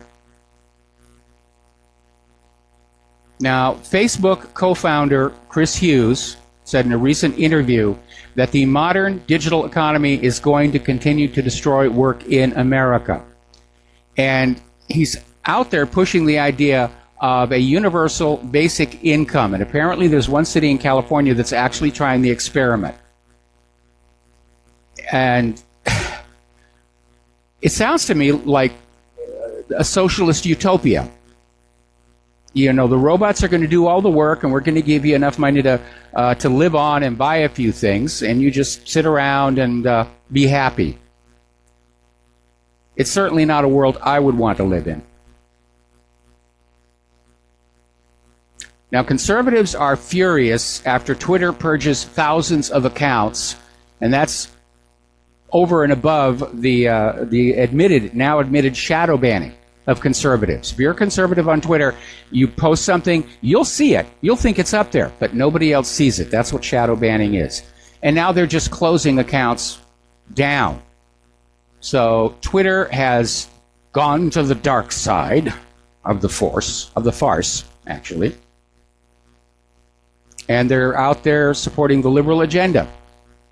They want people who are using Twitter to only see the liberal side of the debate, which tells you that they understand they can't actually win a debate against conservatives. They don't really have any ideas. Hillary proved that in 2016. Now, you remember the Equifax hack was clearly negligent, and it allowed hackers to steal the personal information of 145.5 million Americans. And the company promised to give everyone free credit monitoring for a year. House Democrats have formally requested that Equifax extend the monitoring from 1 year to 3 years, but that actually feels pretty inadequate. And the issue here is, again, computer companies that are simply doing a sloppy job. We hear about these breaches all the time. I think it's time to bring back more oversight.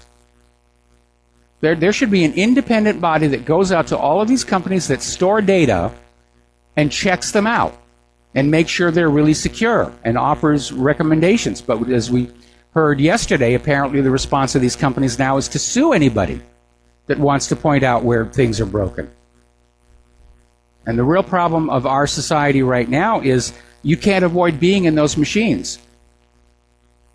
You're vulnerable. Your personal financial data is vulnerable out there in these banking machines. And they don't seem to care about that either. And apparently there's been another scandal involving Coinbase and WorldPay and Visa, who are pointing fingers at each other after cash vanishes from crypto fans' pockets. And apparently there are some refunds for missing bank account cash coming through, but it's taking a very, very, very long time. Apparently there's been another Bitcoin-related scam up in Austria, and the government there has asked Interpol to help determine whether there might be perpetrators and victims of the scheme across Europe. And apparently people in Austria have complained about being defrauded by the Optoment scheme of digital currency. See, this is why I like cash in my pocket. Can't hack the cash in my pocket. Can't hack gold. Can't hack silver. Apparently over at Tesla, some people hacked into their public cloud and used that very powerful machine to mine cryptocurrency. Now, Intel has finally come on out with what they claim to be stable microcode updates against the Spectre attack. And this is for the Skylake, Kaby Lake, Coffee Lake chips. So if you have those chips in your computers, see Intel about getting the update and the patch. And again, the downside, this is a losing proposition. Your machine is going to slow way, way down. We'll be right back after these words from our sponsor. Aloha America, welcome back to the show here. And apparently all day today, Facebook, YouTube, and Twitter are removing any and all posts about witnesses David Hogg and Emma Gonzalez, who apparently has also been burned as a crisis actress. And apparently conservative Twitter accounts have thousands of their followers slashed off by Twitter. They simply disconnected all the followers. Don't want anybody reading what you're posting. So it's real Soviet Union style censorship is what's going on here. But like I said earlier, this false flag is falling apart faster than Mandalay Bay. Now, according to McAfee and the Center for Strategic International Studies, cybercrime drains $600 billion a year from the global economy. That's more than $500 billion. It's roughly 1% of the global GDP that's being lost to cybercrime every single year. And the fact that the U.S. government does nothing about cybercrime, in my opinion, puts them at the top of the list of suspects. But of course, the U.S. wants to blame North Korea. And there was this article, Scientific American, which is out there pushing human-caused global warming, I should remind everybody. And they're out there saying North Korea's growing criminal cyber threat. The country's cybercrime efforts are all seemingly state-sponsored and steal money that is then used to fund its cash-strapped government. Well, the exact same claim could be made about the cash-strapped U.S. government. And what with the NSA and the CIA, the U.S. certainly has the capability, certainly far more capable of cybercrime than North Korea. Apparently there is an Internet of Things tot monitoring camera, baby camera. No security. And apparently anybody can log on in and watch your kid. And, well, if you want somebody to admire your kid, take a picture, put it up on Facebook or something. No, don't put it on Facebook. Put it somewhere else. But the idea that this Internet of Things seems to have been thrown together as part of a mass marketing ploy to get everybody to buy all new appliances and devices that will talk to the Internet of Things. But the Internet of Things itself, its security seems to be a major, major problem. Now, over at Spotify, there was somebody in Bulgaria that started uploading music clips for which they legally own the copyright to the Spotify streaming service. Then this same person set up thousands of accounts on Spotify to continuously play back these tracks using some kind of automated bot to basically hack Spotify's payout system. And by raking in the royalties generated each time the songs were played, they were able to earn a vast amount of money over 4 months, something around $3 million.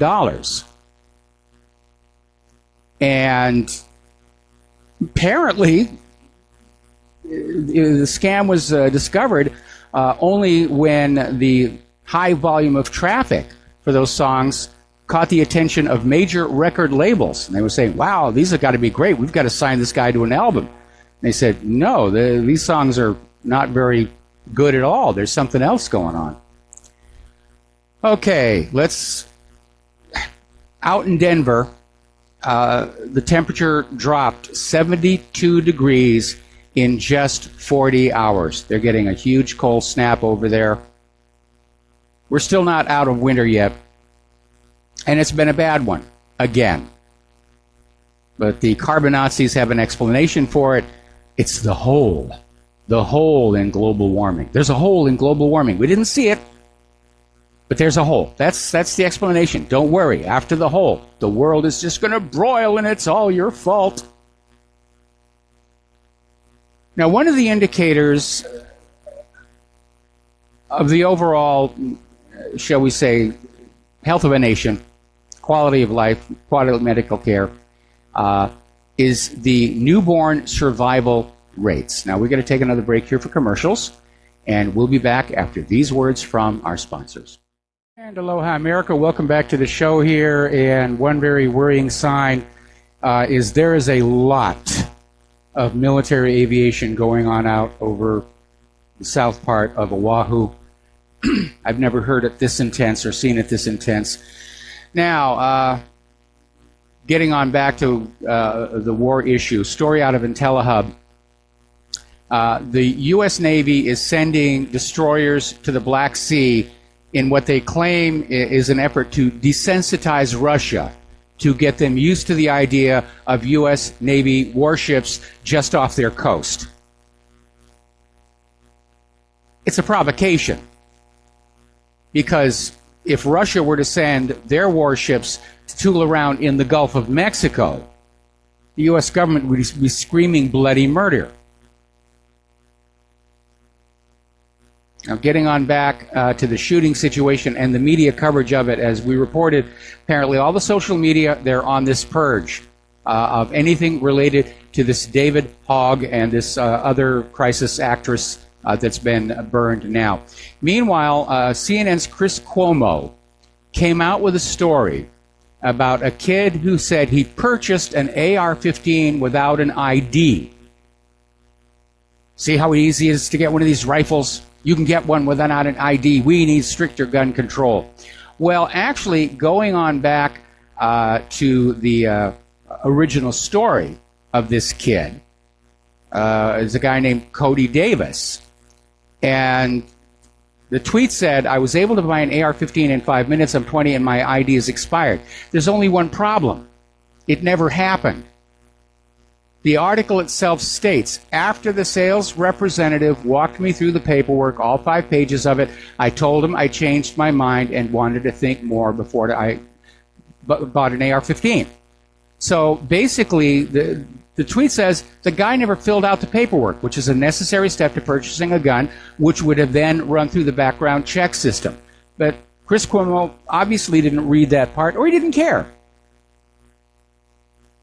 Just push a story about, oh, this kid bought an AR-15 without an ID. Horror upon horrors. And now, of course, he's trying to basically deflect from the fact that he pushed another fake story. It's somebody else's fault. The Russians made me lie to the American people. The North Koreans made me misinform the American people. It's not my fault. Now, as you know, there is a natural painkiller that is very popular right now called Kratom. And the FDA is considering scheduling it on the claim that it is an opiate, which it's not. But the FDA's rationale is it fits into the opiate receptor in your body. And that's enough for us to schedule it. And what's really going on, though, is Kratom is far less expensive than prescription pharmaceutical opioids. And so they want it to go away. And I was talking to the lady at the health food place the other day, and she says, yeah, they can't keep the stuff on the shelf. Everybody's stocking up ahead of that possible FDA scheduling here. So now the CDC is out there claiming that Kratom is contaminated with salmonella. Don't you dare take that medicine. You're going to get really sick. Just go back to the pharmacy and buy their product because that's what's safe for you. Okay, Daily Mail has a story. You've probably seen this profusion of antibacterial kitchen sprays and wipes, various other things, in the hand gels and whatnot. But they may actually be a waste of money, according to Dr. Michael Mosley. And he basically discovered that you can wipe the kitchen surfaces, and the potentially harmful bacteria are back within an hour. And basically after 12 hours, it's a dramatic amount of bacteria and fungi colonizing these worktops.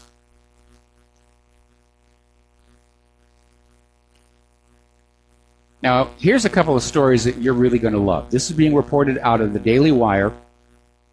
Apparently last Friday, Ohio parents were denied custody of their daughter for not being supportive enough of her alleged transgenderism. Now, this is a 17-year-old biologically female child who identifies as a boy and claims she has suicidal thoughts over her parents' lack of support for her transgenderism. They won't, for example, call her by her new chosen male name. Now, the parents were fighting for custody of their daughter back from the state in an effort to stop potential transgender hormone treatment. And the parents are basically saying she's not even close to being able to make such a dramatic, life-altering decision at this time.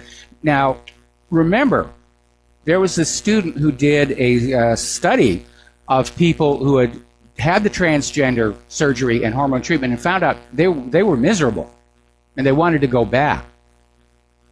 And a lot of people have commented, this all seems to be a huge amount of nonsense. And where's it all coming from? Well, it turns out, according to a story in Breitbart, the transgender ideology is being covertly funded by a network of wealthy donors and investors in the drug, surgery, and healthcare industries. In other words, they're selling these kids on the idea that they're the opposite gender in order to basically sell them the surgery and the hormone treatments. These are young, impressionable kids. It's easy to confuse them. But that's the link. That's what's going on here.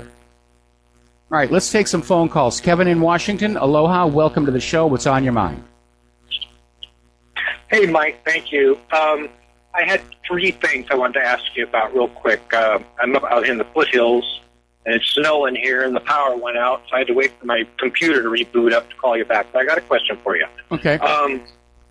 Did you say that those two kids, they figured out that they were crisis actors? I didn't quite... My computer went up right as you were saying it. Okay, well, I don't know about the second one, but I'm well aware of the first one. David Hogue, apparently he graduated high school in California, was never a student at that high school in Parkland, and he was used as an on-screen presence for a CBS video out in Los Angeles about another shooting. And if you look at his yearbook page, it says he wants to go to work for CNN, which is where his mother is, and he wants to be an actor. So I'm sure by now he's already been told that if you want to work for CNN, your job is to create the news, not to report it. And they just decided they were going to use him again in Parkland. And his family did move from California to Parkland, so it's not like he flew across the country to do this. But it's a clear case. So, Mike, what you were saying then was that Facebook was kind of scrubbing the trail. Was that what you were saying, Mike? Was Facebook that and Twitter, yeah, cleaning up or something?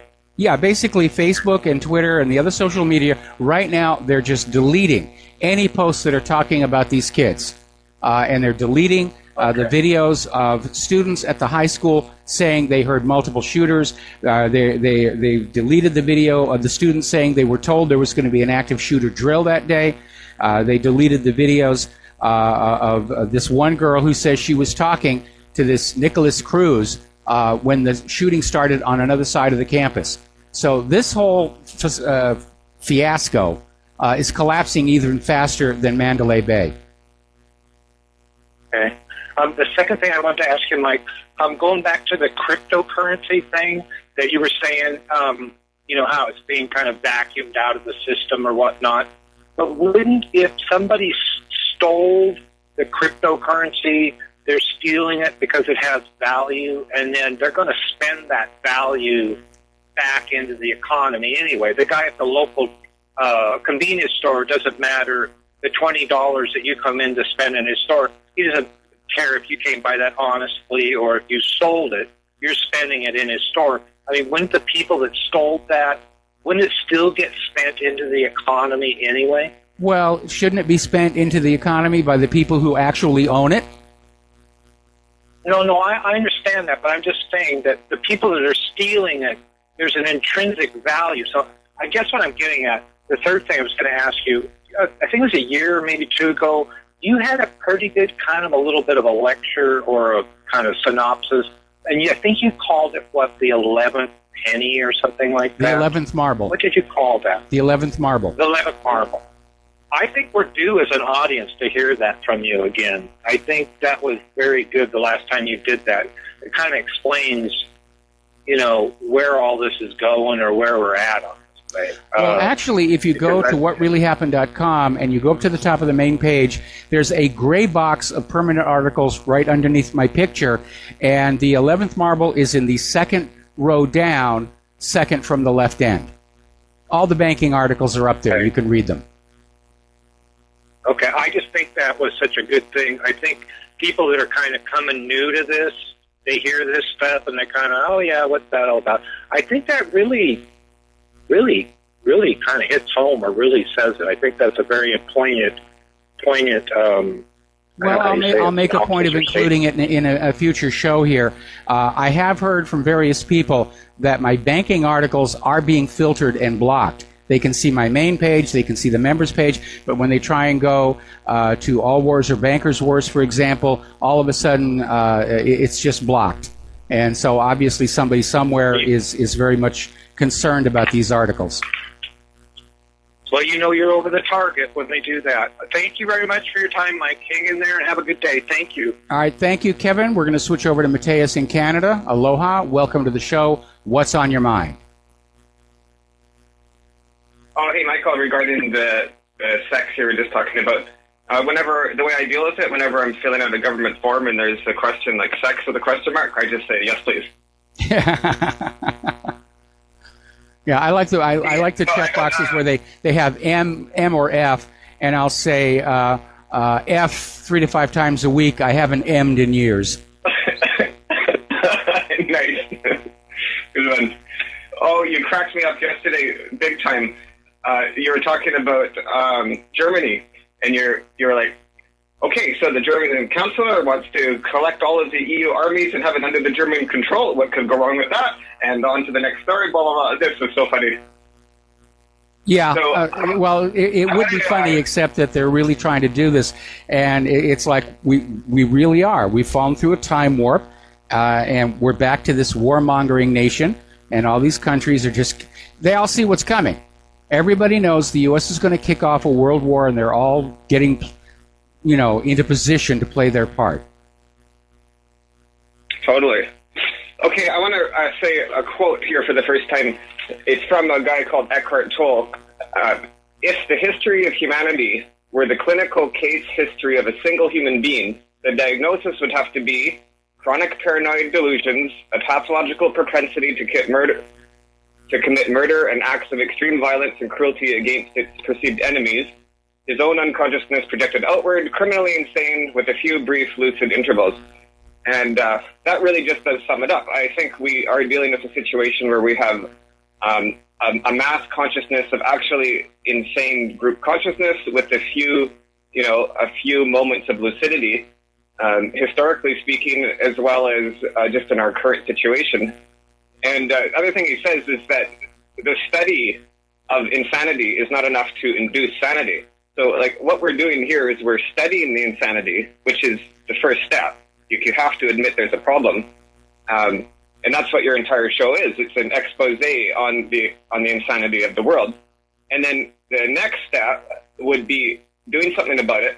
And I think it's more of the Gandhi approach philosophically here, where like you need to be the change you want to see in the world. So like there's no way that we're going to fix the world directly from external forces.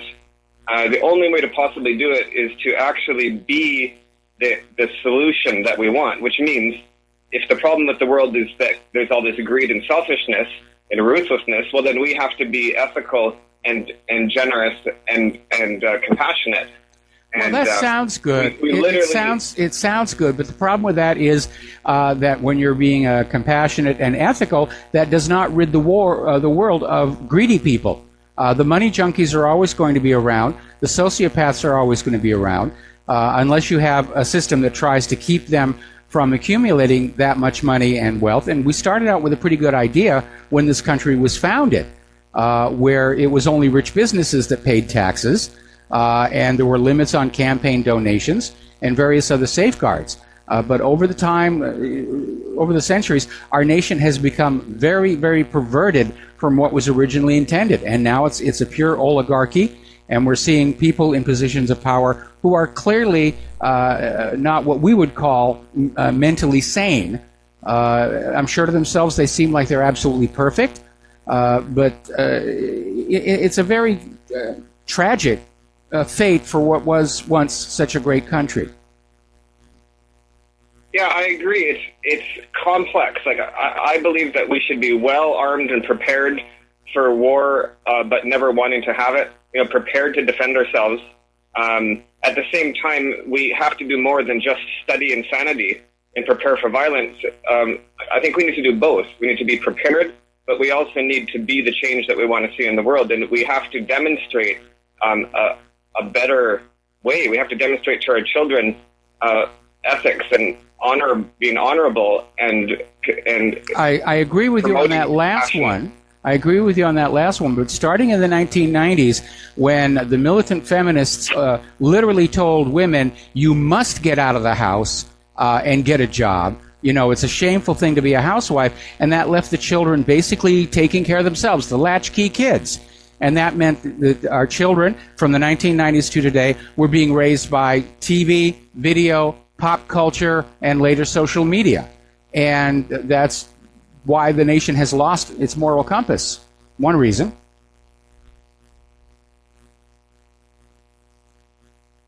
Are you there? Yeah, it's a complex situation. It's a complex situation. Like, what do we do? It's almost like you've helped us wake up to realize our current perilous situation. And the truth of it is that what we're finding is that we really are just in the middle of this massive group insanity. And anyone who questions or doubts that, just go and look at what's going on in any war zone current in the world right now. There are actual slavery in some parts of the world right now. And like there's real slavery in this country. A little bit of real slavery. There's slavery in this country. It's called the 1040 form. Exactly. You want to hear some more random stuff, or let me go? Well, actually, we got to take a break here for a commercial, so we're going to let you go here, and we're going to get a few commercials in. We'll be back with the last segment of today's program after these few words. And aloha, America. Welcome back to our show. Last segment of our program today. We're going to take one more phone call. Ken in Fort Worth. Aloha, Ken. What's on your mind today? Hey, breaking news. Bilderberg bozos are having their party. It's being reported in American Free Press on the front page. In Turin, Italy, 6 to 10 June. Okay. Well, maybe they can What do you think what do they do? They play cards, pinochle, or what? No, they carve up the world amongst themselves. Bilderberg is one of these... You don't think they conspire over there, do you? Yeah, I think that's a good word for it. In fact, I think that's the ideal word for it. Okay, I'm gone. All right, thanks an awful lot there. Apparently, a YouTube star who claimed a vegan lifestyle was the cure for cancer has died of cancer. Oh, well, that's how these things happen. All right, so we're coming to the end of the show here, and there's just all of this weird stuff going on. Apparently, over at the House Intelligence Committee, the Representative Nunes is out there saying the facts are not bearing out what the Democrats wanted it to be. And that's one of the big problems we have with liberals. They want the world to be as they imagine it, not as it is. And apparently they're hitting the panic button over there over the fact that Nunes is now widening his dossier probe to basically say, what did Obama know about all of this stuff? So apparently somebody got together a petition with 600,000 signatures to Speaker Ryan's office calling for the removal of Nunes from the House Intelligence Committee. Remember, yesterday Howard Dean was out there saying Nunes needed to be in jail. How dare you investigate Democrats?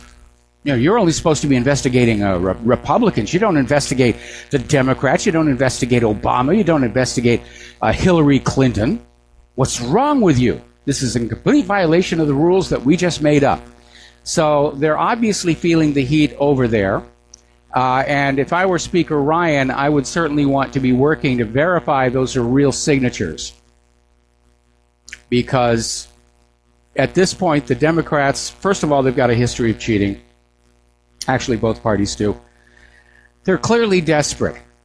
And I would also like to hope that Nunes is wearing his Kevlar undies because bad things could happen to him from all of this nonsense that's going on over there. Wouldn't be the first time that people have been killed for political reasons. Look at Ron Brown, for example. And right now, Nunes is a major threat to that narcocracy, that web of corruption that centers on the Central Intelligence Agency and the Clintons.